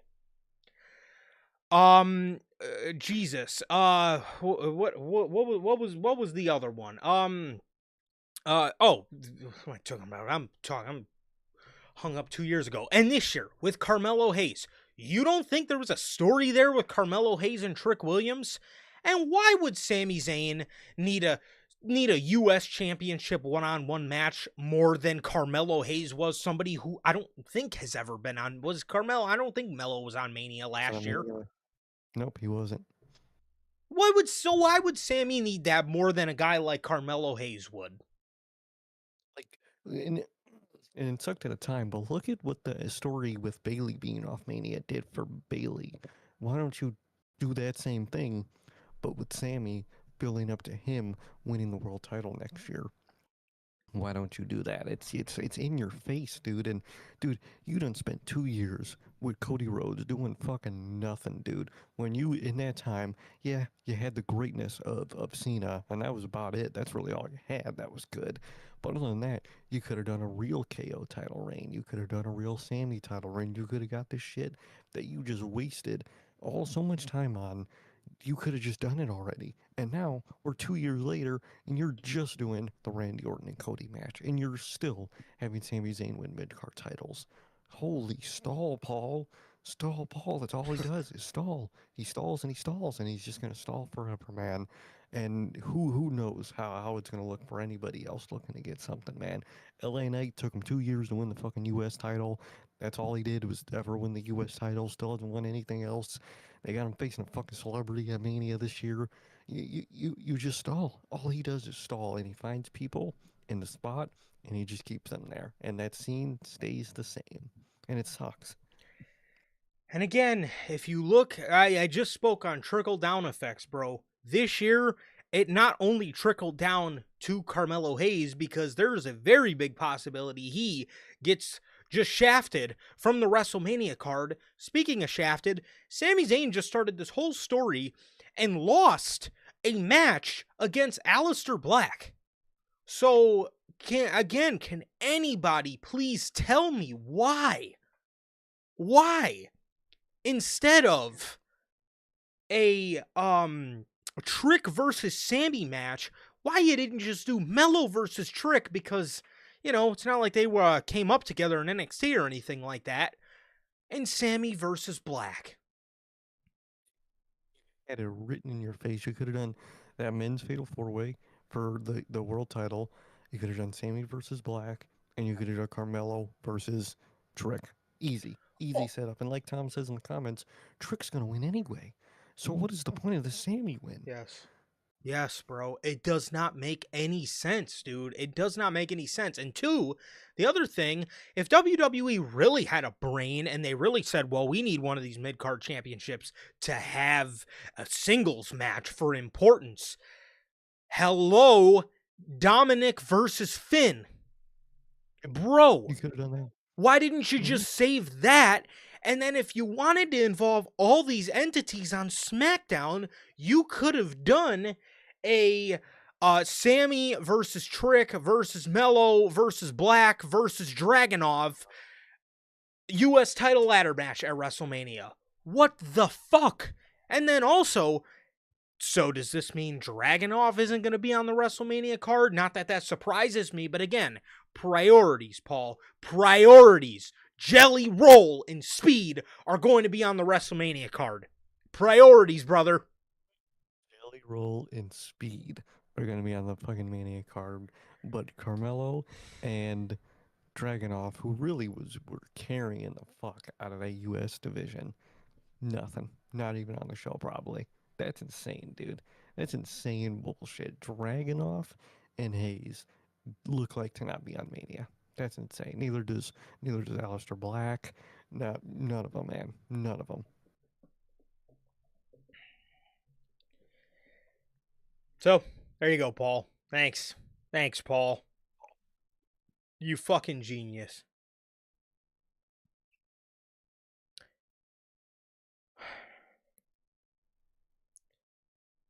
Randy Orton comes out in the beginning of the show and gets clunked in the head with a microphone and scurried away from Matt Cardona, who shows up for a match against Orton this week, even though Randy Orton snapped his arm last week. And he's back this week with nothing wrong with him. No, he's fine, man. He just needed some tape on his arm, and that's all it took, man. He got it snapped, but he got tape, bro. That's all he needed was some tape. Tape. That's all you need, man. You got this fucking super mid card. You literally have a super senior in the mid card division, and he's just no selling getting his fucking arm snapped. That's what I love to see, man. He has a match with Randy Orton in the main event.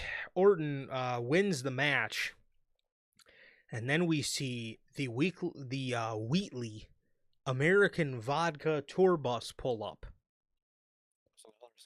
Want to get in there? And for 4 minutes,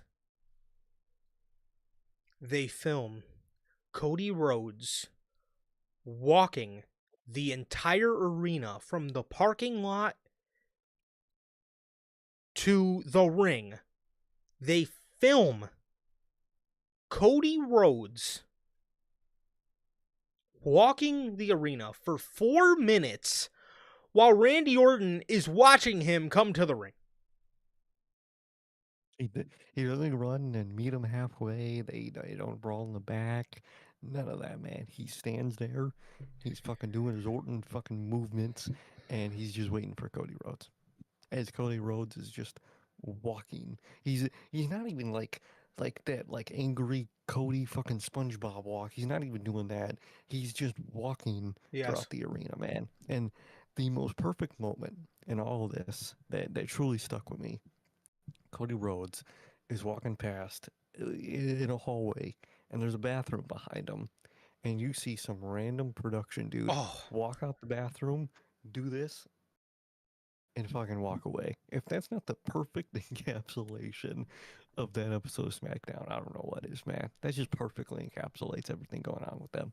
Well, you know, Triple H is he's tanking the writing. He's tanking the writing, man, on purpose. Yep. Because there's going to be a new team that's not there yet, but he's got to tank it to make them look bad before they come in. Don't know how that works. Genius fucking tactical moves from Triple H here. Holy moly. Randy Orton is standing in the ring, and Cody is walking and walking and walking and walking, and he sees Jelly Roll and shakes his hand. I was waiting for him to run into Ted Jr. right after he got off the RICO charges. And he did. So good for him. Cody is walking, and he shakes Jelly Roll's hand, and he continues walking for like another minute. And he finally comes down there. Security's trying to break them up. He gets in the ring, and him and Randy Orton proceed to have the most slow, boring brawl I have ever seen in my life. These guys are like walking around, punching each other, and then like moving a little bit, punching each other. There was a bit of breakups happening. Then like one of the guys would break away from the group and they would start fighting again. It was slow, drawn out, boring, until Jelly Roll comes down to the ring, tries to stop this, and Randy Orton gives an RKO to Jelly Roll as this. Now, let me tell you, for the 4 minutes he was walking to the ring, and for the other 4 minutes that they were running around punching each other, this looked like this looked like me and my sister fighting in the house. Back in the our fights looked more exciting when we were kids than this. I mean, it really did. We had some action, some drama, some nice suspense, in our childhood brawls, man. But this, on the other hand, the commentators, bro, they sound. You should have heard the bullshit they were trying to come up with to talk about while this dude was walking to the ring. They sounded so bored. Like Cody Rhodes 2 weeks ago on SmackDown, he got attacked. Like, I mean, they're just stating the obvious at this point. And then he comes down to the ring, and these guys sound again. They sound so bored. They came alive when this was the climax of this whole thing. Not that Cody Rhodes came back. The climax of this whole thing was when Randy Orton gave an RKO to his boy Jelly Roll. They sold this shit like he just shot this man in broad daylight, brother. Oh my, he just RKO'd Jelly. He RKO'd Jelly. Oh man. Oh man. And man, that just and the pacing of this, and I get like it is probably too full time for that episode of SmackDown, man. But the pacing of the action here, it's exactly what we're getting at Mania. This is why I wanted the Fatal 4-Way, bro. And like I get, the story could have been really good for a one-on-one with Kofi and not Kofi, what the fuck, Cody and fucking Randy.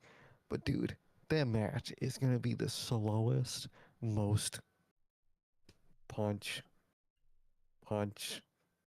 kick. That's gonna be the whole fucking match. That brawl is what the match is gonna be, dude. That sounds horrible to me, bro. And that's what this is. And then the climax of the moment.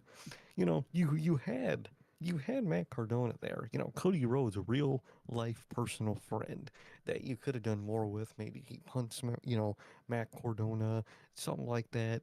You could have saved what you did last week for this week in front of Cody and really, got to him because, he fucked up his friend. But no, we got to be the person that he fucks up to get to Cody. Jelly Roll.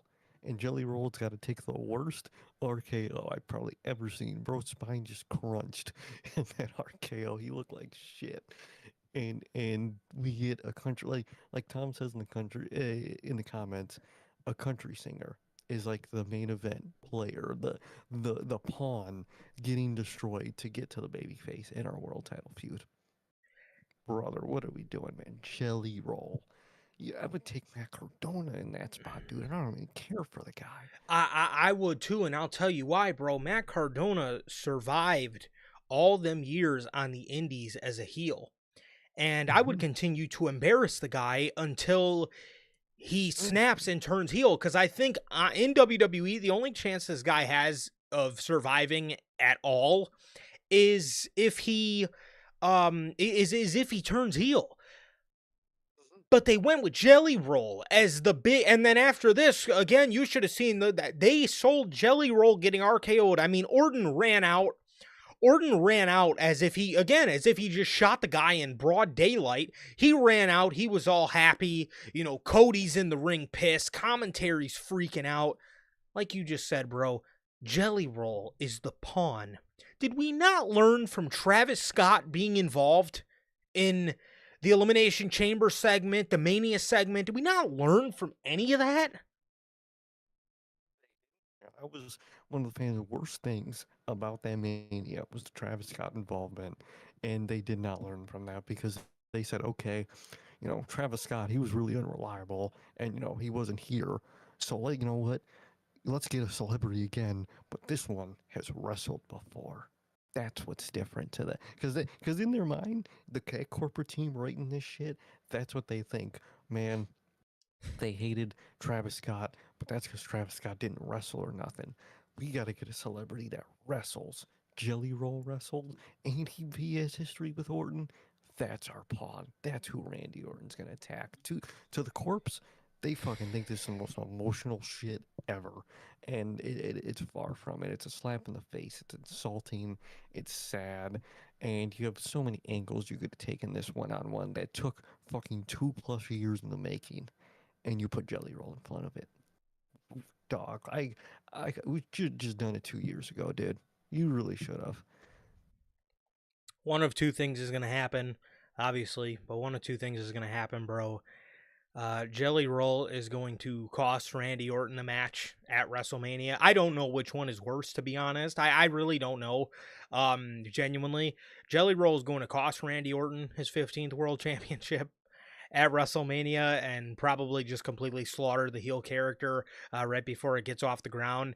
Either that or we are going to see Jelly Roll turn heel and align with Randy Orton, and they're going to cost Cody Rhodes the championship, which I genuinely mean this. I do not know which one is worse.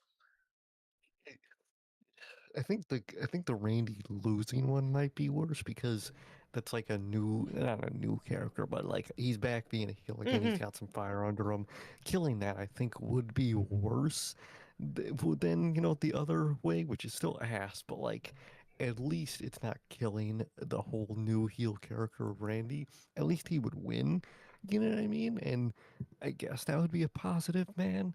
And I really hope he does win after the segment we got tonight. I don't know if that's the case, man, but I'm hoping for Orton, and Jelly Roll is going to be involved, dude. And that's the worst part. What happened with Travis Scott with Cody versus Cena? We're gonna hear that god awful song that he fucking does for his theme song, and he's gonna come down and he's like you said gonna do one of those two things. He's either gonna help Orton or he's gonna cost Orton. And I don't know which one's worse, man. I don't know. I think Orton winning is the better one, but it's still not a good involvement. At the end of the day, Jelly Roll is gonna be the defacting denominator for the night one WrestleMania main event, and that's crazy. Quite literally a repeat of last year's WrestleMania main event. It is. It literally verbatim, and they're lucky Cena's just the host because they don't have Cena to fuck up anymore. They just have one of his greatest rivals, Randy Orton. Yeah. you know, Yep. Now the bad booking's up to him to carry on for the WrestleMania main event this year. Pretty cool. Cena, I know he said he was going to retire. This is completely off topic. I know he said he was going to retire the jorts, bro. Do you actually think he's going to pull up to WrestleMania in a suit? I don't know, man. I don't know because the graphic they got, he's in gear, Yeah, and they're gonna want to sell Cena shirts, for this Mania. bro. I he- That was I my I next think thing, he might bro. be in jorts. I Do think you he might be in jorts, and I'm pumped. okay? I'm kind of hoping that was my next question, bro. Do you think we finally get our Raiders shirt? Might get the Raiders. Oh, dude, unless they're either going to be smart and they're going to do a different shirt for all the different designs, or they're going to latch onto one of the designs, and we're either going to get that apocalyptic design Mm-hmm. or that fucking the revolution design. And I Bro. don't think we're going to get. I don't know if we're going to get that. I don't. I Yeah, want to say. I wouldn't get my hopes up on the Raiders I was shirt. gonna say I feel like I feel like we're the only one fucking with the Raiders flow, bro. Like that's the theme I want. Like I want that grungy Raiders theme. Like the apocalypse theme I don't even hate. I just hate the graphics they went with because I just think they look bad. They look fucking deep fried AI. It looks horrible. It does. The other one is just too different from what it should be with the whole blue lasers. And like the Raiders was the way to go, man. It really was the way to go, man. I really like it. Hell, I would even took them keeping that whole suit thing they got had going on over these two graphics we're getting. You know, the one time they do a football theme kinda for WrestleMania, and the one time it's a team and a marketing that I really fuck with. I've always been drawn to the Raiders. My dad was a big Raiders fan growing up. But like the one time they do it, they fucking back out. Like a couple years ago, they did like the Philly Eagles. I don't really like the Eagles like I guess colorway. I'm not really a fan of like their like marketing, bro. But the Raiders is so tough. The Raiders font and the Raiders culture just embodies tough, and they give us this Raiders looking logo and completely back out of the theme, bro. God, that is infuriating, dude. Um, Infuriating, dude. man, it's annoying, bro. It's annoying. Um, but yeah, man, that was everything from SmackDown. That is yeah. Took us a while to get through SmackDown today, but there was a lot of insulting intelligence on SmackDown tonight, which leads us to another Cody Rhodes thing from Monday Night Raw. This was your March 30th edition of Raw from MSG in New York, New York. There you go, man. We're in New York, man. We're in a good dude from Chicago to New York. These shows are so bad. Good crowds just don't exist no more for WWE because all their shows just suck that Yeah, fucking bad. Unless do. it's Oba and Brock, like we said, nothing from the crowd. Mm-hmm. The In the major show, cities, that should be great. oh, 100%, bro. This is an MSG crowd. This is MSG. This is Madison Square Garden. We are not in Fairy Tale, Indiana. Okay, we're Fishers, Indiana. That was it. Fishers, Indiana. We're not in Here's Fishers. Indiana, Tom. I did read your first comment about Raw, and I can't wait to talk about that, man, I'm because that is very true now that you say that. brother. We read it, and I cannot wait to get to it, bro. Oh boy, I can't wait to talk about a lot of things, bro. Cody Rhodes opens up Raw, and when I heard his music, my first question was, "What the fuck is he doing here?" And my second thing was, "Please leave." Okay. What? Um, Not Cody, man, but he said he's the WWE champion and he has to be at MSG, man. like, dude, Is shut that up. not true? Nobody wants you here, bro. Go home. Literally. Please do this on SmackDown. Yes, SmackDown needs these segments, bro. it Why are you does. putting them on Raw? SmackDown needs this. Man, it needs it, bro. Bad. At this point, if you want to balance it out, give me some with Punk and fucking and Roman on SmackDown at this point to balance this shit out. Might as well, bro. Might as well. I would not be opposed to it, especially with SmackDown, bro. They got nothing. Nothing. Cody says he couldn't miss the MSG show. So, guys, what do you want to talk about? Dude, you know how many times tonight on their notes to Raw that I wrote, blank comes out, does their shtick. It was for Cody. It was for Roman. It was for Heyman. Twice for Heyman, actually, Yep. because he was on the show twice. And I think it was for another person in here, but I can't find him. But at least 3 times. Good. Oh yeah. And Liv, because she does her Yes. whole, like, stick, too. Oh, yeah. Mhm. Everyone has to have a shtick, dude. Everyone has to have a stick. It's fucking driving me crazy, dude. Oh, dude. Yes, I want to bang my head up against the wall half the time. Then Stephanie McMahon comes out. I'll hope. I said to myself, bro, where are we going? Where are we going actually with this? Like, please, somebody. I trust this company so little. I thought we were about to see Baltimore, bro. I thought we were. I thought they were gonna get that desperate, and I think this was the soft launch. I could see it. I could see it. Dude. I think it was, man. And my God. Stephanie comes out. She tells Cody she is in the house that her grandfather built.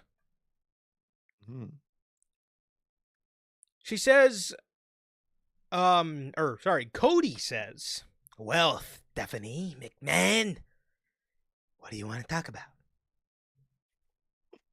Stephanie says she wants to talk about Cody, and she wants to talk about Randy Orton and WrestleMania. She tells Cody, "You can't beat this new version of Randy Orton because he's diabolical." She says, "Your father understood that better than everybody, but you are not like your father. You have no idea who you're dealing with."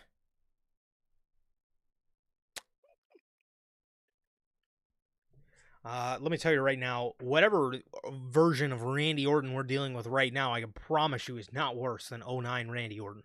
I can promise you that. Nah, dude, and like obviously he knows what he did to his father. Like he's Yeah. what? All right, all right. Cody, also, too, Cody brought up a very valid point. Cody says, I don't understand Randy Orton. He says, I understand Randy Orton more than anybody. I understand Randy Orton was so violent that we can't show some of the stuff he used to do. Like pissing in people's bags and stuff. And we can't show that. Ripping urinals off the wall. Is that what you're talking about, Cody? Because like all the other things you could show on television, unless there's some shit that we don't know about, man. He says, and I know some of it was to you. He says, I know everything about Randy Orton. I used to be his babysitter.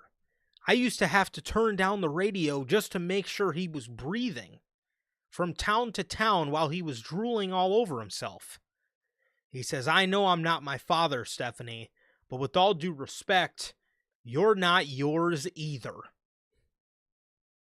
Damn. Cody, that might be a good thing. I don't really think that.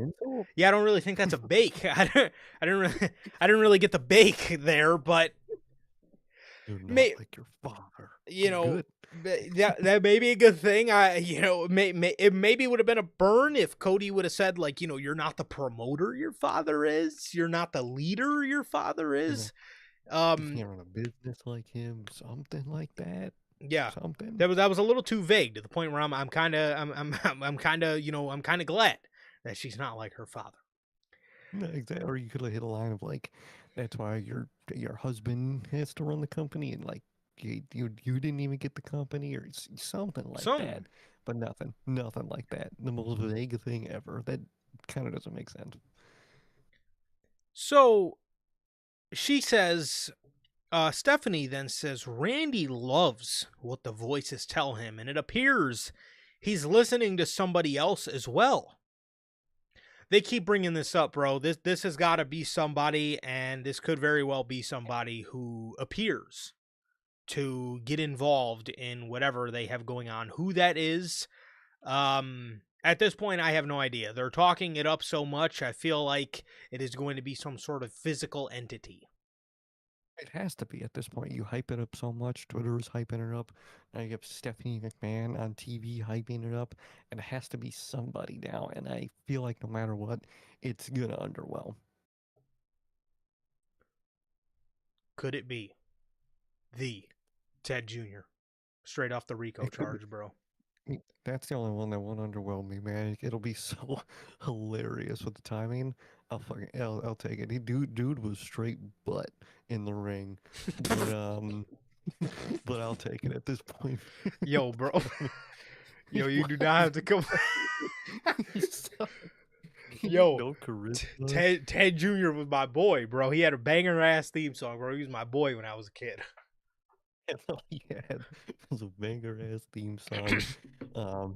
It could be Shane. It's Shane. Maybe it's Shane. I'll take Shane. Don't know how much it makes sense, but I'll take Shane. I like Shane.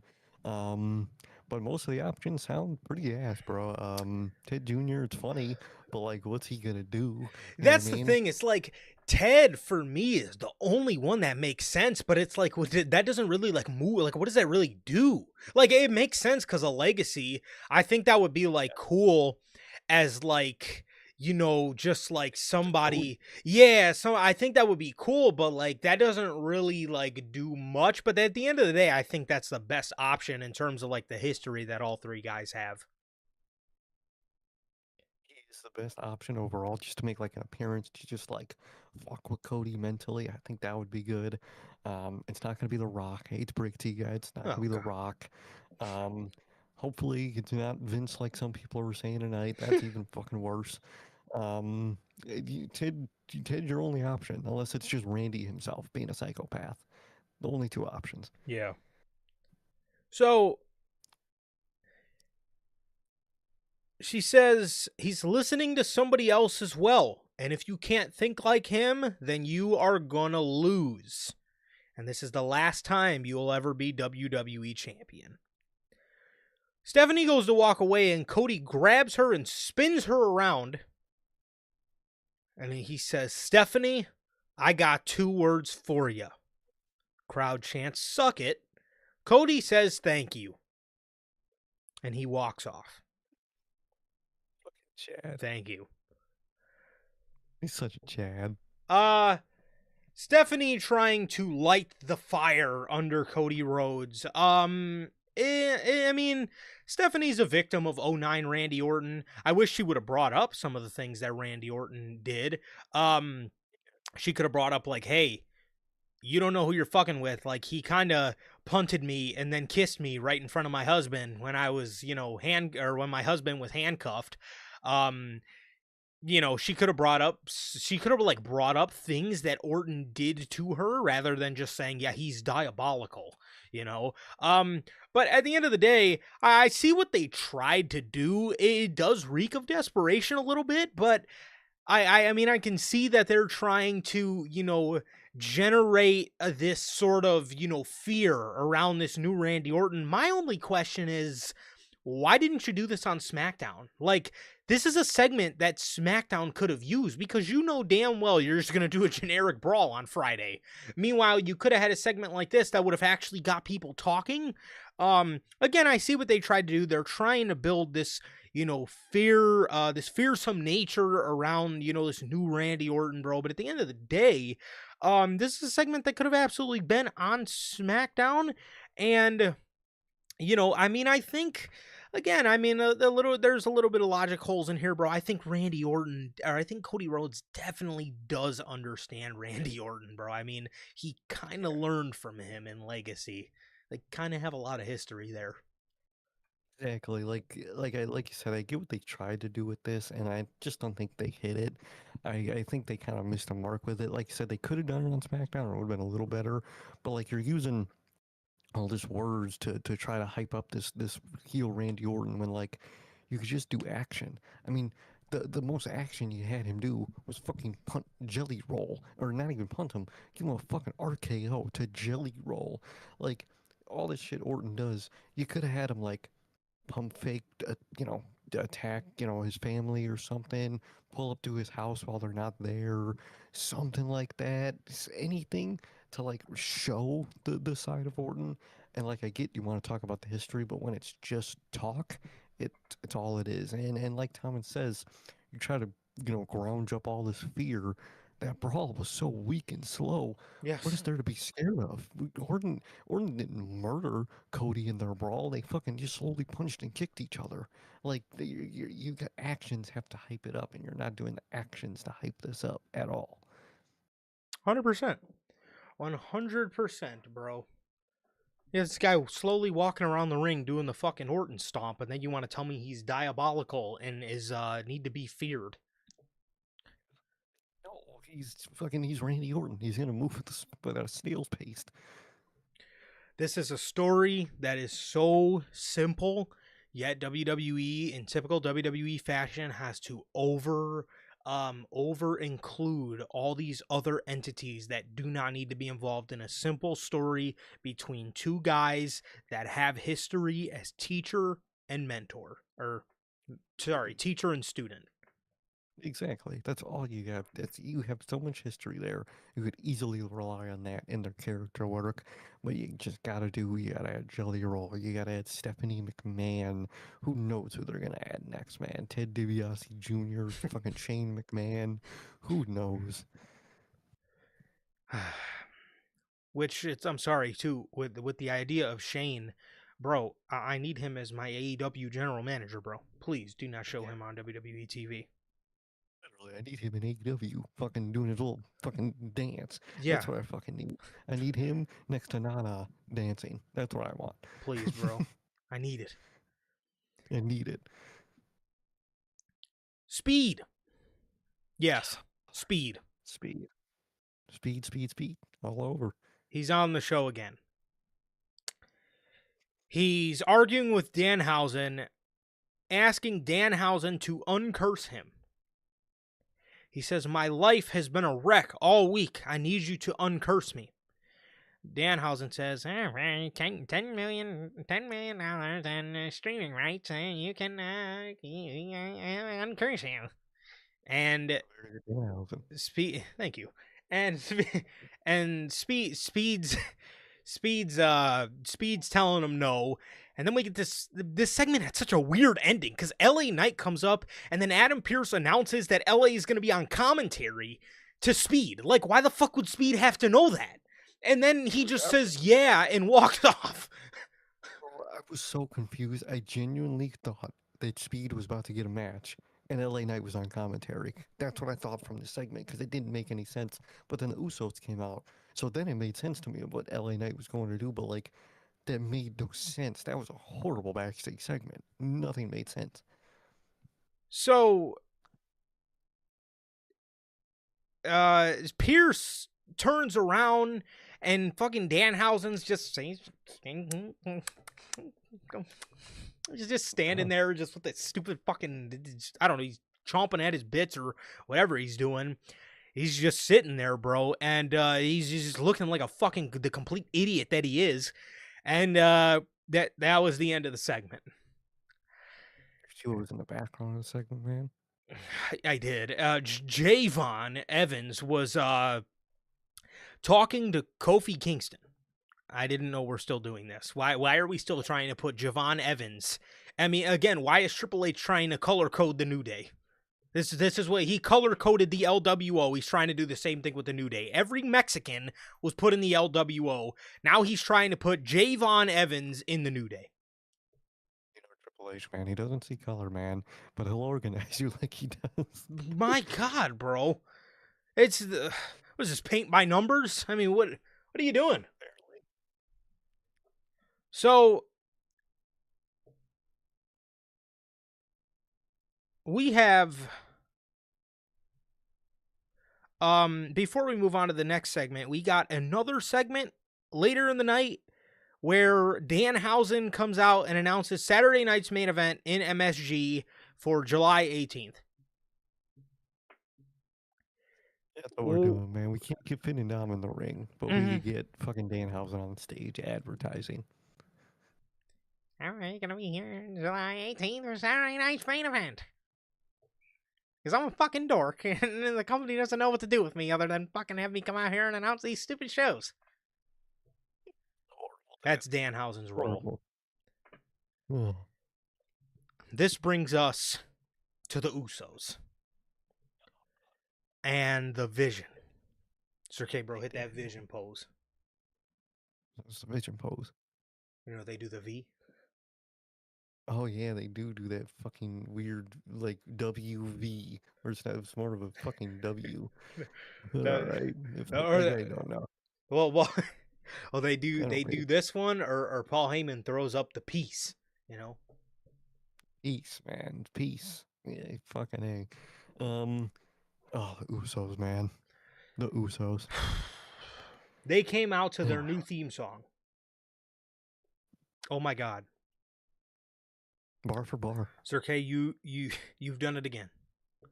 Brother, you have done it again. They come out and I look up because I don't even know what the beginning to that was. And I look up and I see Usos Trons and I said, oh, here it comes. And sure enough, we hear, it's just us, Us. I fucking knew it, dude. The second they posted that picture of them in the studio, I'm like, yep, they're just going to do It's Just Us, Us over and over again. And I didn't even listen to any of the actual, like, there's like an actual lyric track, a part of it. Didn't even pay attention. You couldn't hear it. You couldn't hear it. All you heard was just us, Us. Just us, Us. And what is with the green with their Trons right now? Like, dude. I don't like that. What is this Usos, bro? Usos, bro. What happened? You were supposed to fix the tag team division, and you made it worse. And because you weren't in it. And now you have a new song that's just us oos, brother. You couldn't just use their classic song that everyone loves. You have to make it a yeetable song. When the classic one is the same beat, so it's eatable, but you just have to go with just us oos, I just got it. us oos. Oh god, It's just us, Oos. Day one ish. Man down ish. Day one ish. man down ish. I'm down, man down. That's us. That's me watching the I'm show. man, Man yeah, down. man down. Man down is right. I did see Um, that too, Tom. They tried to run it back and no one did it. they fucking booed him, bro. They booed the song. Bro lost the sauce already. Come on, dog. Man This is what down. happened. Man down, exactly. Man down. They come out and the vocals were so off, you genuinely could not even hear them on TV. You heard that first little part, which I couldn't even remember what it was. I literally just had to listen to it just now. Day one ish, man down, day one ish. Yeah. Who the fuck produced that track? Bro, they have a banger song. You know who else had a banger song? Their cousin, Roman Reigns. Now he comes out to this final boss wannabe. Sound. Yes. He had an It's just icon. noise. This would that's I mean, bro, you can't convince me if John Cena was an active competitor in his prime today, they would have changed My Time Is Now. You can't convince Oh, me. they would have. The horn at the beginning would be through the whole hook to the song if they done made it nowadays. That beginning horn would just constantly play in that Yes. fucking theme song. It's Yeah. horrible, man. Their music production is absolutely abysmal, dude. It is god awful. It's just us oos. Kill me, please. That song Man is down. terrible. Jay Uso gets in the ring like the narc that he is and goes to run it back, even though, he doesn't want to just be known as an entrance guy. He No. goes to run it back with this fucking shit theme song, and they boo him, as they should. So thank you, Madison Square Garden. Thank you for that. Thank you for booing this absolute narc, because he thought it would be okay to come out there and yeet to this garbage. Yep.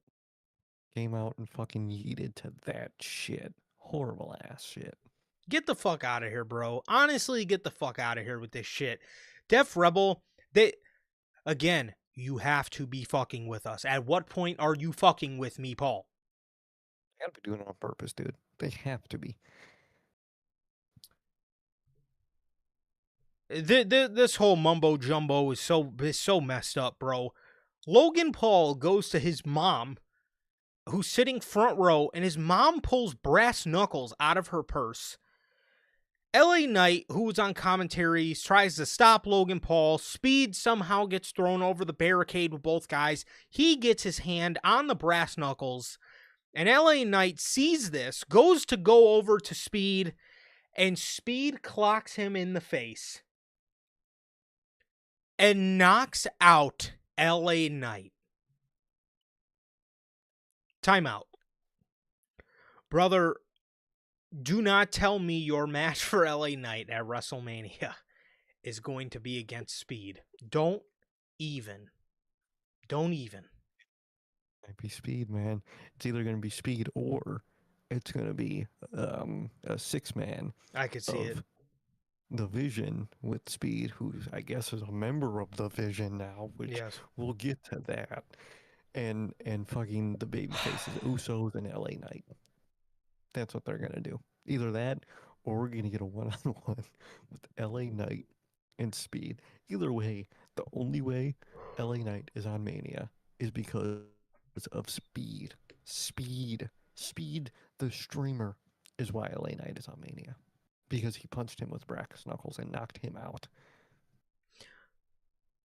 I thought good things come to those who wait. I mean, you couldn't have made yourself sound like any more of a fucking dunce. You couldn't have. You genuinely could not have, bro. You done said that bullshit all them years ago, And all these years later, his Mania match, the guy that you said that statement about, his Mania match is going to involve Speed and the Vision, the team that he's been fighting for like 9 months at this point.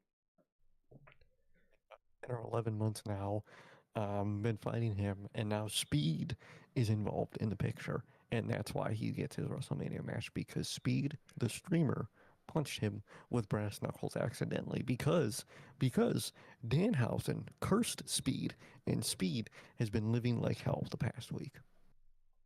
That is your WrestleMania build. That is the domino effect. You had Danhausen curse I Show Speed, and it led to I Show Speed punching and knocking out LA Knight for their Mania match. Bro.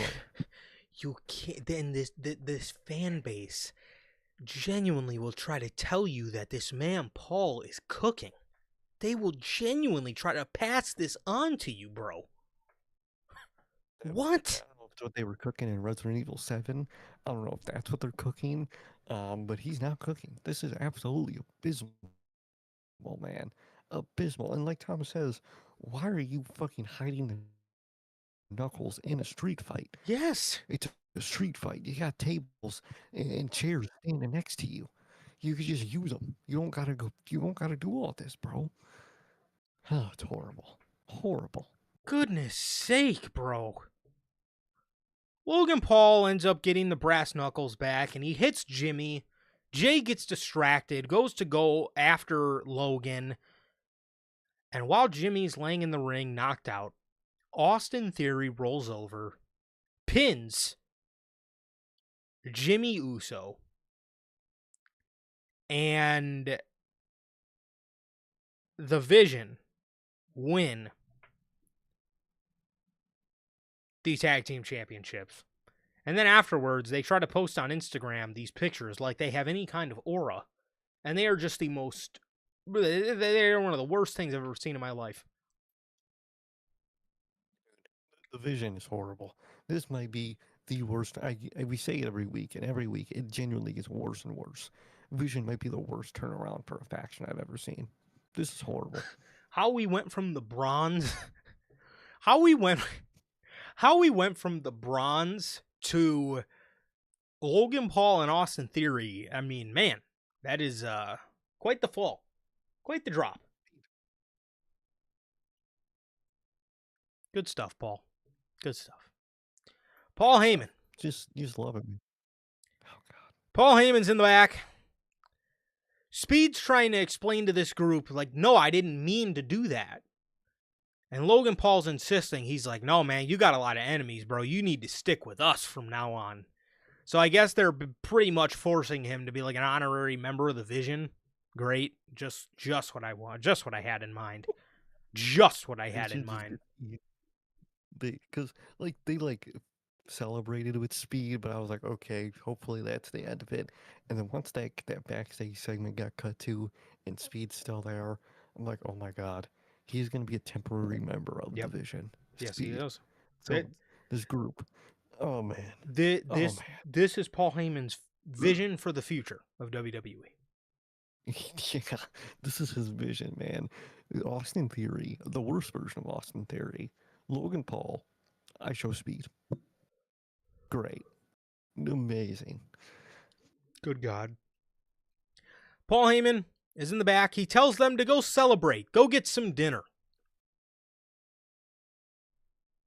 Pierce walks in and he tells Paul Heyman, hey, I sent you an email. Did you check it? Paul Heyman, I swear they got to be listening to us, bro.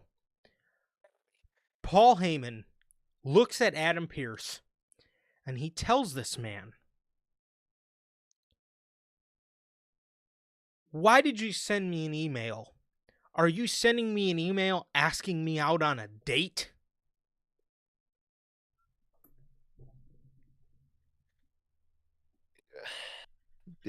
You're lying, bro. We've been saying this for months, that these two literally just get out there and flirt with each other. And like you said, they have to be listening because they basically confirmed it. That I was astonished when I heard that, bro. I was like, oh my god, these fucking guys are listening. They're listening. They listen. We have They're made listening. fun of these two damn near flirting with each other every time they speak to each other, and now Paul Heyman is asking Adam Pearce if he asked him on a date. Thanks. Fucking hell. And the best part about this segment is they just walk off after that. Mm-hmm. And there's no segment announced for like nothing. They just move on. Bro, this Like, shit is abysmal. it's abysmal. This shit is horrible. Paul Heyman then comes out for another segment. He comes out there with Brock Lesnar. This is one of the best parts about the show. Had nothing to do with Paul Heyman. Paul Heyman is out there just rambling on and on and on. I can't even remember what he was talking about. He was just going on and on. I mean, it was a bunch of bullshit is what it was. So Horrible. Brock ends up ripping the mic out of Paul Heyman's hand and he yells for Oba to get your ass out here right now. Adam Pearce, for real. Adam Pearce comes out trying to stop this, and Oba, he comes out trying to stop this. He brings security out. Oba Femi then comes out, doing his whole entrance. He's doing his strut down the ramp. He eventually makes it to security. They start running at him, but then they get mauled. Adam Pearce gets in Oba Femi's face. And I don't know if something's brewing with Adam Pearce. I don't know if he's about to ditch the DM role, the GM role, or if he's about to leave the company or something like that. He's been getting beat up a lot lately. Yes. He has been. It's been a whole thing. Mm-hmm. We've seen it with Braun, and now we're seeing it again with Oba, where these guys kind of have no problem putting their hands on this dude. Exactly. He's like, it's like a whole starting to lose respect for the GM type of thing going on. And it's like you said, it's got to be leading to something, whether he's going to step in the ring or he's going to just step out of everything completely. I don't know, but something has to be in end game to this. For sure. For sure. There's got to be. Because like you said, they're getting very comfortable with just like, like you said, it seems like they're losing respect for their GM. So, Liv, what the fuck am I talking about? My bad. My eyes teetered off to a different part of my note.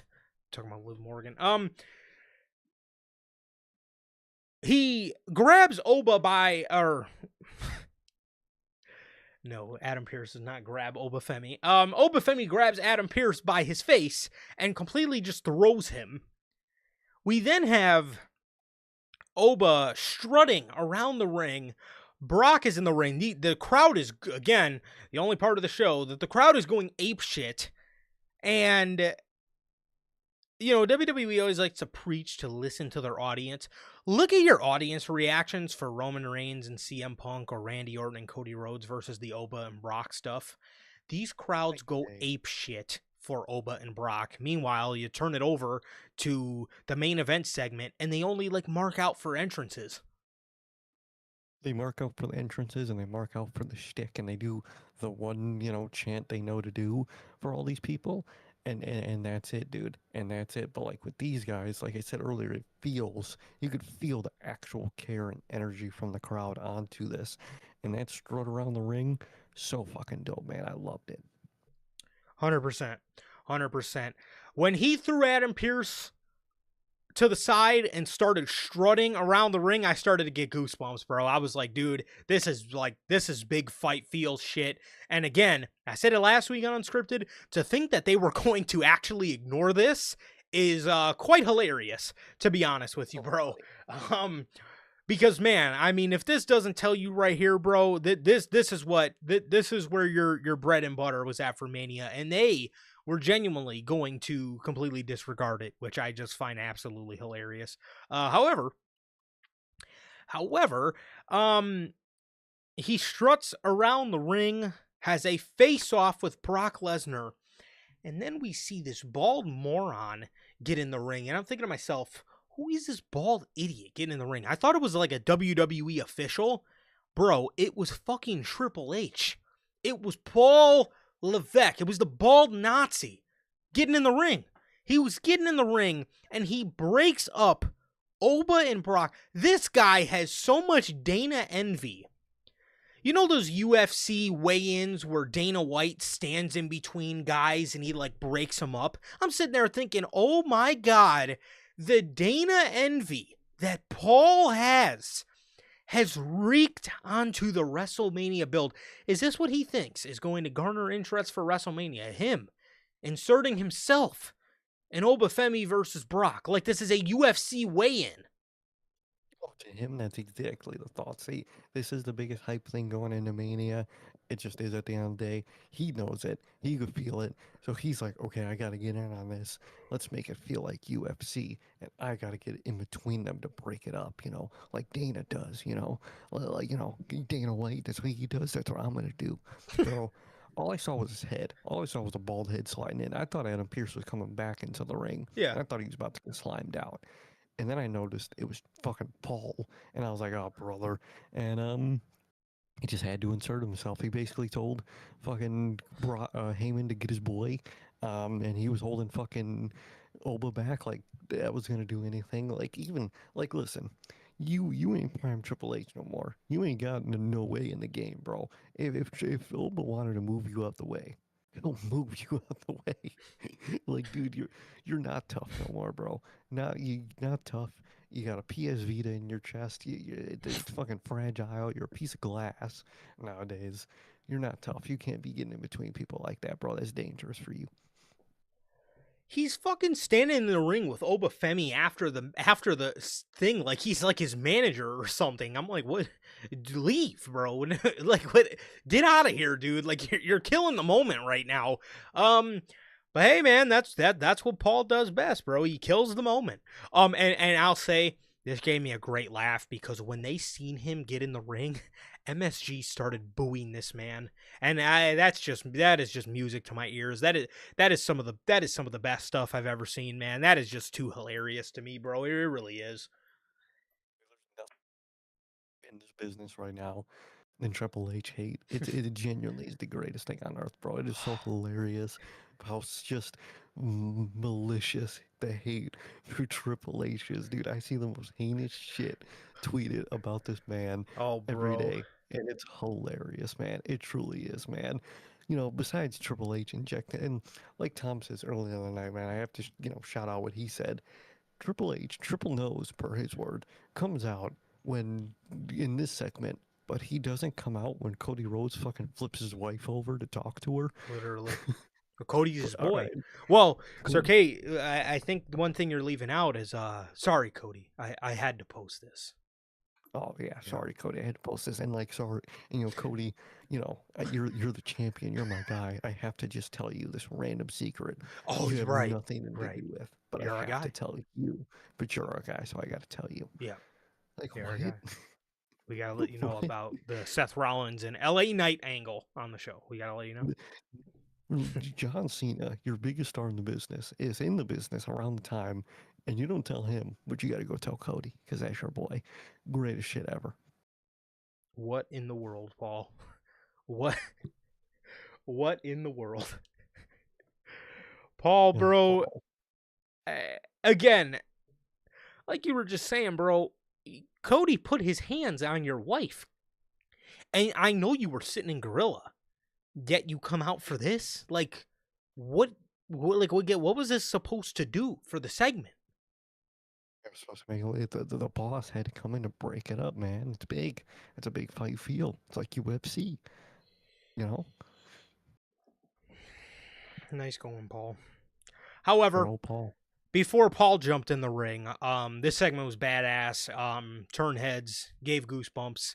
So I respected everything they had going on. I respected their game. And then this bald moron had to get in the fucking ring and completely kill it. But as far as Brock and Oba, again, I will praise Brock for another week. He's doing good business with Oba Femi. I will give him that. He is. He looks like he's enjoying himself.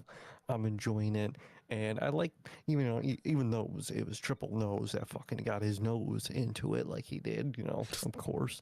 Even though that, I do like that.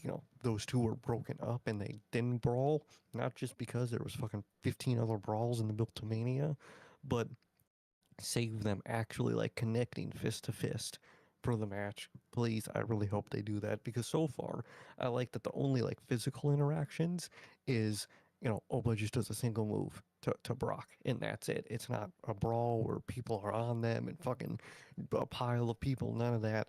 I like what they've been doing so far and I hope they keep that up. Yes, I just hope Brock does business on the day when it matters the most. I really hope he does. So, we got another segment from Paul Heyman, guys. I'm sorry, we only got one more. I'm sorry. It's the last one, I promise.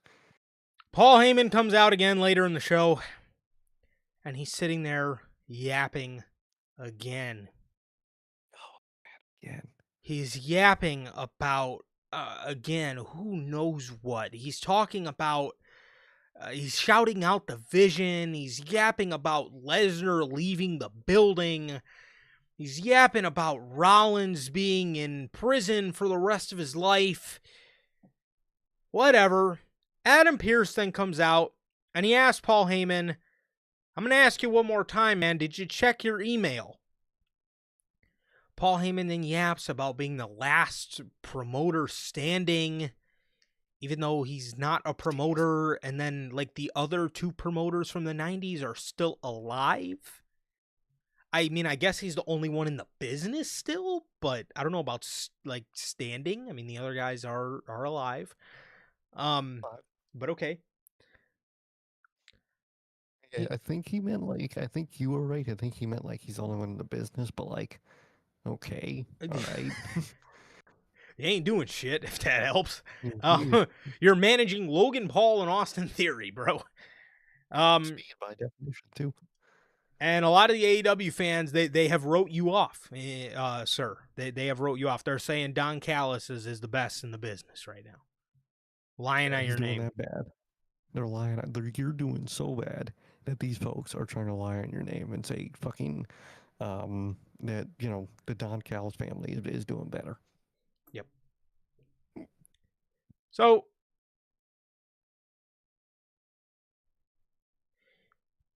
Pierce then says, so you should know that Seth Rollins has been released by Boston PD and all charges have been dropped. And he is medically cleared to compete as of today. Rollins' music hits. And boy, oh boy, it was his old theme song. No change in nothing. No change of trons. No change of music. Not even really change of vibe from what he was wearing tonight. Bro. He's just Seth again. He's just the flamboyant. Whoa, Seth again. Still. Should have just been off Mania at this point, dude. I'm Bro. sorry. I don't want to see this. They show this man Seth Rollins, and he's not even in like what he was wearing the past couple weeks with like the masked men. You know how he was wearing like the black zip up with the joggers or whatever he was wearing, bro. He was wearing like a black suit with like a black trench coat, looking like fashionable Seth Rollins. Already back at Bro, it, man. Back with the theme song, the trons, brother. come on, man. This was one of the things I was most excited for with this Seth. And they're going to kill it all. They're going to revert him back to happy old singing flamboyant Seth, where he's this fashionista that's, loves to dress odd and laugh and do his laugh and whatever he does. I don't even know what this gimmick, this thing is supposed to be half of the time. But that's what they're doing with Seth. And bro, they're gonna kill this shit, dude. They brought this man back again with a little bit of interest off of the back of, this I guess maybe possible new version of him, and they're going to kill it just like that, bro. I already know he is going to come out to Mania in the most extravagant shit ever, and Aura instantly killed. Um, I was really liking what we were getting with the vibe of Seth. Like you said, the whole hoodie. He was serious. He was old school, fucking Kingslayer Seth again, and all gone already completely. He's no mention of the masked people, no sight of the masked people. Not even that I like them, but that was the vibe you were going for. Completely gone tonight, man. Very disappointing. Very, very. Rollins comes out, whacks Paul Heyman with a chair, goes to deliver, a stomp to Paul Heyman, and Gunther grabs him by the legs and puts him in a sleeper hold, telling Seth to go to sleep as he points at the WrestleMania sign. To be honest, I'm glad they did not rush Braun Breaker back to do this match with Seth Rollins. Instead, instead, we have the Gunther match, which that's actually a really good point Tom brings up. He says, I could see Gunther helping Heyman for a favor, and that favor is being the one to face Brock at SummerSlam. I could Um, see it. I could see it, and I think even if it's not a favor, either way, him, helping Heyman through this is somehow gonna reach around all the way to him facing Brock at SummerSlam. This yeah, is the start of it. yeah. Which, uh, that's a nice way to tie these guys into each other, I guess. I can't say it's completely the worst thing in the world. Again, I'm just glad they didn't rush, uh, Braun back. And at the end of the day, I know it's obviously not what the original plan was or what the original plan was shaping up to be, but it does make sense, and it is. Rollins is somebody who is just going to give Gunther a banger match and the whole career killer. Paul Heyman could have asked Gunther to specifically end the career of Seth Rollins because he keeps terrorizing Paul Heyman. So it makes sense. At the end of the day, it's not the worst thing in the world. They could have done worse for Gunther, to be honest. But at the end of the day, this is what I said to do, bro. My suggestion was just put him in something where it's going to be a banger match. But the good thing with this whole Rollins story is they can make something out of it. And then, two, they can have this trickle down into a future story with Brock. Not the worst thing in the world. Exactly. It's really not. I overall like what they're setting up with him and Seth. Obviously, I liked more of an old school Seth in this, but the match is probably going to be good, and I like what it sets up for Brock in the future. You could take this from a whole lot of different angles, man. You could take it from a favor angle to, just biting, Heyman in the ass and later angle. You could do a whole, but well, either way it is, but you could do a whole lot of angles, coming out of Mania and going through the summer and into SummerSlam with this. And I do like that, man. I mean, I'm excited for this match of Seth and Gunther. It's going to be good. I like that, like you said, they didn't just rush Braun back. I let him heal up, please. I would have liked if they did it with Seth too. But he's Seth. He's got to be there. He's got to be at the show. So if he does got to be there, I think it works out for Gunther, man. And I'm excited for the match. And it does make sense overall. This is the best they could have done with both guys with everything they did so far.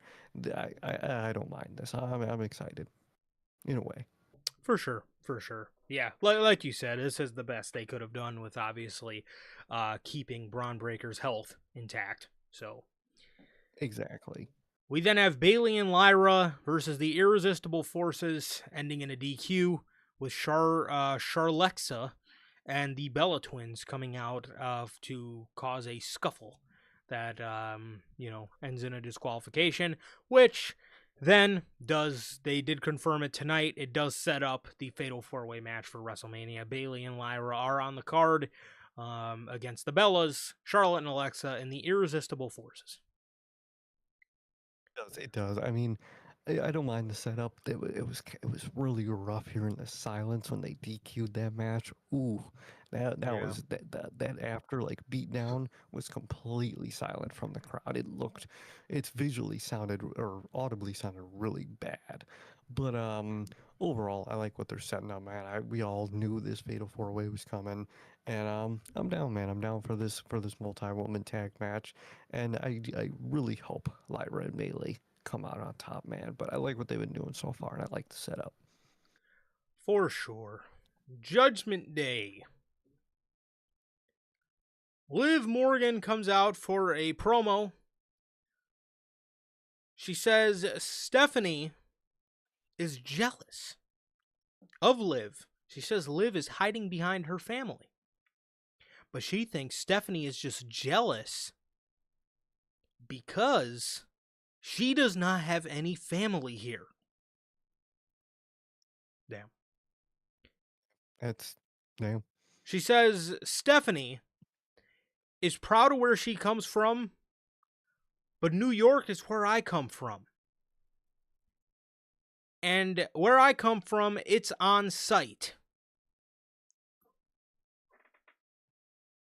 She says something about Stephanie's mother in Spanish, which leads La Primera to come out for a brawl. What do you know? Against Liv Morgan, which then, in the middle of the brawl, we see the return of Roxanne Perez as Roxanne Perez helps Liv Morgan.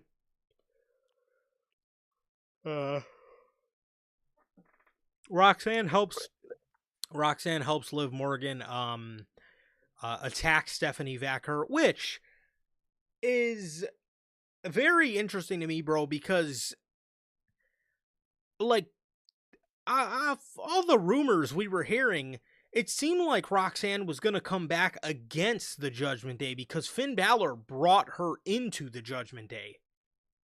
So It's very interesting. yeah, it really is, to be honest. I don't know if they're going to save the turn for WrestleMania. They're going to have Roxanne screw Stephanie out of, or screw Liv out of the world title at WrestleMania. Could very well be the case.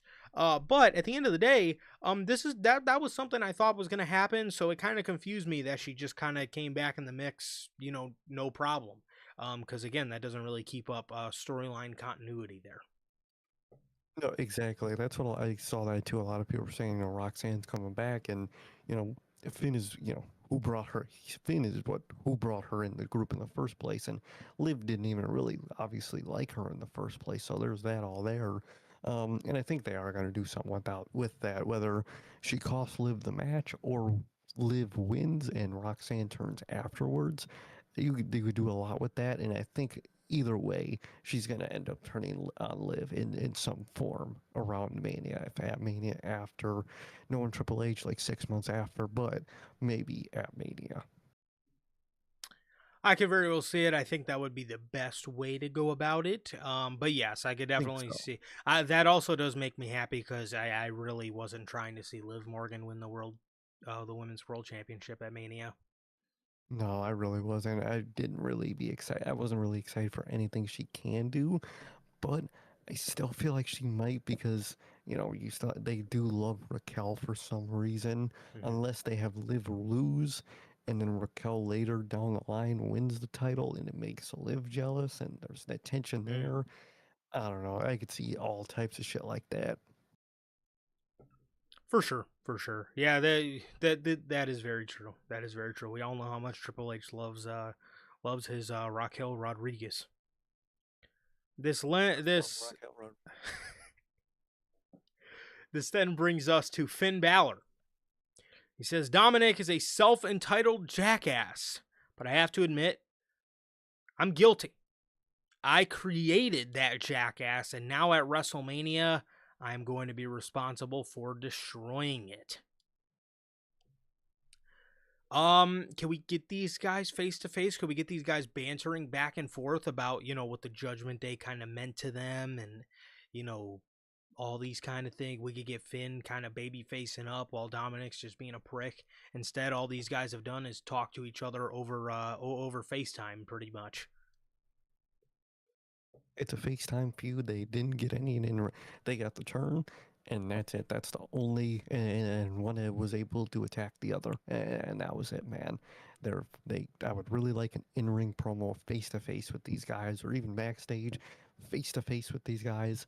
Really hope we get something like that in the next few weeks, man. Building up to Mania, because I have a feeling we're probably not going to get like anything like that besides a brawl. Oh, you know we're getting a good old brawl. Maybe Triple H come Oh, you know it. break it up again. Raquel Rodriguez. Speaking of Raquel Rodriguez, she faced Io Sky here tonight. The Kabuki Warriors came out here attempting to attack Io. Io then does a suicide dive to Asuka, but almost commits suicide herself. She landed on her head, square on her head. Too, because she instantly got up and started moving. That's when you know you done got hurt, bruh. Is Oh when yeah, you instantly get up and start moving. Come on, man. Come she on. felt that This is what. instantly, Oh, you know she felt it instantly, man. Dead ass, bro. 9 o'clock hit, and I'm like, okay, finally, main event time. Let's get this show over bro. with. And then and I just see on my screen Io and Raquel already in the ring, and I'm like, oh, I'm brother, I like, forgot. I forgot yes. about this match. I'm like, oh, we got something else on this fucking show. Yep. Good That's my God. exact reaction. I was like, oh, brother, there's more. And this is what we get, man. This is what we get. So Raquel pulls her in the ring for a Tejana bomb, and Raquel beats Io Sky 3 weeks before WrestleMania. I have no thoughts at this point. No, no thoughts, no words, no nothing, man. Just announce the fucking Oscar match already, please. Please. Have something.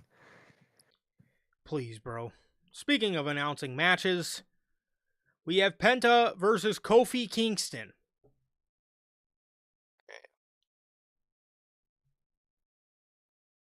Penta versus Kofi Kingston.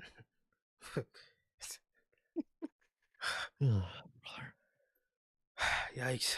Well, Penta wins the match. And afterwards, he announces that he talked to Adam Pearce, and it's official at WrestleMania. He will be in a ladder match for the Intercontinental Championship. He said, up top is his home. So if anybody else wants what he has, they have to climb for it. They announced the whole field already. They didn't even do qualifiers. They didn't nothing. Tease anybody trying to get in the match, and Yes. maybe Adam Pearce was like, yeah, the match is already full. I gotta go announce it. Someone's mad. They might not be in the match. They might be. Nothing like that. They literally just hit the graphic Tony Khan style right after. Straight up, bro. Straight up. Just hit the graphic for the IC title match at WrestleMania, which ends up being Penta versus JD McDonough versus Rusev versus Javon Evans versus what was the Dragon Lee was the last name. Dragon Lee was the last name. Yes. That was the match announced. Again, it would have been nice to do like some qualifiers, or like you could have had like everybody, all anybody does anyways is ask Adam Pearce for title shots anyway. Like why you couldn't have had these guys like ask Adam Pearce for for like, inquiring about the US title to then lead to this. I don't know, but this is what they decided to do. Just announce the whole field here. So it is a good field. I just don't know why they didn't do a little bit more like teasing or like hinting at guys they were going to put in the match.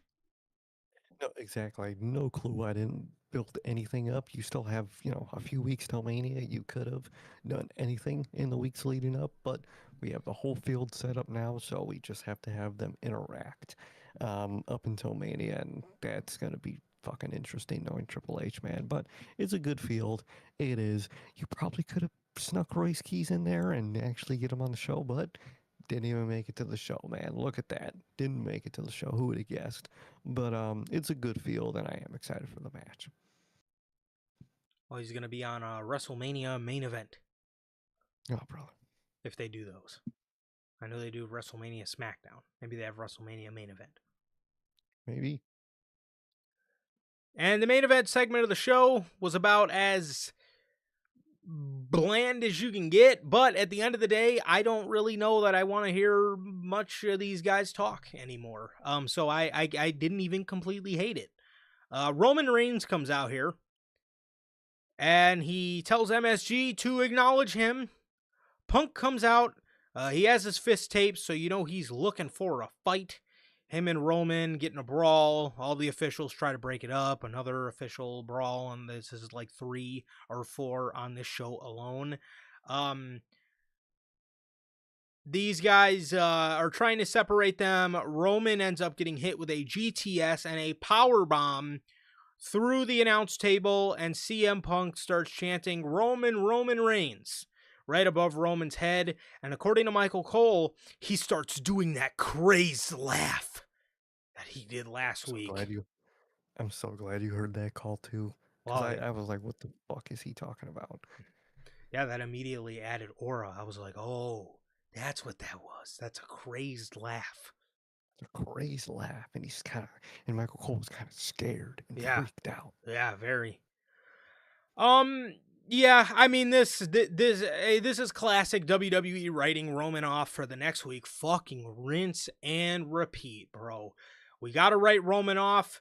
All right, we'll do a big beat down and then that'll write him off next week. We're going to get a segment with the Usos where they're mad at Punk cuz they took out Roman and they lost their tag titles. So Jay's going to be on a war path again. He's going to be acting like he has the WrestleMania World Title match with CM Punk, and then you guys know how this goes, bro. That's exactly what's gonna happen. But again, these two had a bland new addition to their their feud. But at the end of the day, bro, I don't really know what else. I mean, if we're going to scrap lines and we don't want to talk about certain topics, then I guess this is what you have to do because there's no point in talking anyway because it's just going to result in a bunch of, hypocritical talking ourselves into circles promos. So I don't really know what good you can do at this point. Oh, exactly. This one is such a double-edged sword, man. Either you have them talk and it means nothing and it just confuses and runs around in a circle, or you do a generic brawl like you did 2 other times in the night. In the night alone, 5 other times in like Mania build alone. So it was a double-edged sword, man. I do think they picked the right side because, like you said, I didn't really want to hear them talk about nothing. I don't know what they can, and they just brawled it out, and it was just a generic brawl with a bunch of people trying to stop it, and someone going through the table and Roman being written off, and it's just very generic, man. It's what I expected, to be honest, especially the time frame. They fucking Roman's music hits at like fucking 9:15, and he doesn't talk till like 9:21 or Yes. 9:22, and I just knew what we were gonna get, man. It was just a generic beatdown, generic brawl, and for all that setting up they did last week and they're probably going to do next week with the Usos being involved in this. They didn't interact with Roman once. They didn't mention Roman once. Roman didn't mention them once. No mention of any of each other tonight at all. And we got it last week, and I'm sure we're gonna get it next week. So more continuity from good old Paul right there, man. But Yep. ending of the show was generic, man. Just generic as you could be. 100%. 100%, man. So, yeah, I mean, like I said, if we can't, bring up anything, and if we can't talk about, I don't understand why Roman isn't, recycling some of the lines that Triple H used to say to CM Punk back in the day, with obviously his own spin on it. But like back in the day, those promos where Triple H would tell CM Punk, you say you want change around here, but it only makes sense to you if you're on top. You could have Roman Reigns say things to CM Punk like, you left because you weren't on top because you knew it was my time. And you only came back because you knew that the company back there was going to kiss your ass because you move merchandise.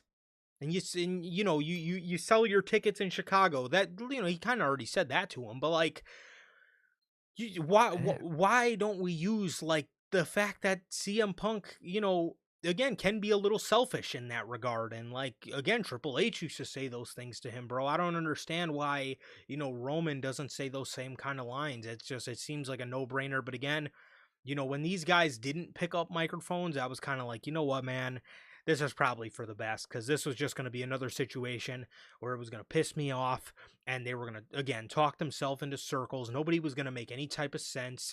And again, nobody's allowed to say anything because of hurt feelings, it seems. So I don't even know what they could have said that would have been good material, because it seems like we're not allowed to say things. So Really what it seems like, man. So they don't really have much fuel to go with, and any fuel they could have had, I guess, just isn't allowed for feelings, which is so ironic. yeah. So that was it. That was Monday Night Raw, and that was everything for your week of wrestling, man. This has been episode 293. And with that, that is going to do it. That is going to do it for this edition of NHP. That is going to do it. This has been episode 293. Thank you guys, everybody in the live chat. Tom, Manager Logan, Mike, thank you guys so very much for joining us here today. As always, it's been a pleasure for my Johnny. Nice, okay. And that is going to do it for this edition of NHP. Thank you guys. As always, it's been episode 293 of Unscripted. And with that, please like, comment, and subscribe. And we'll see you all Friday with the news. Peace.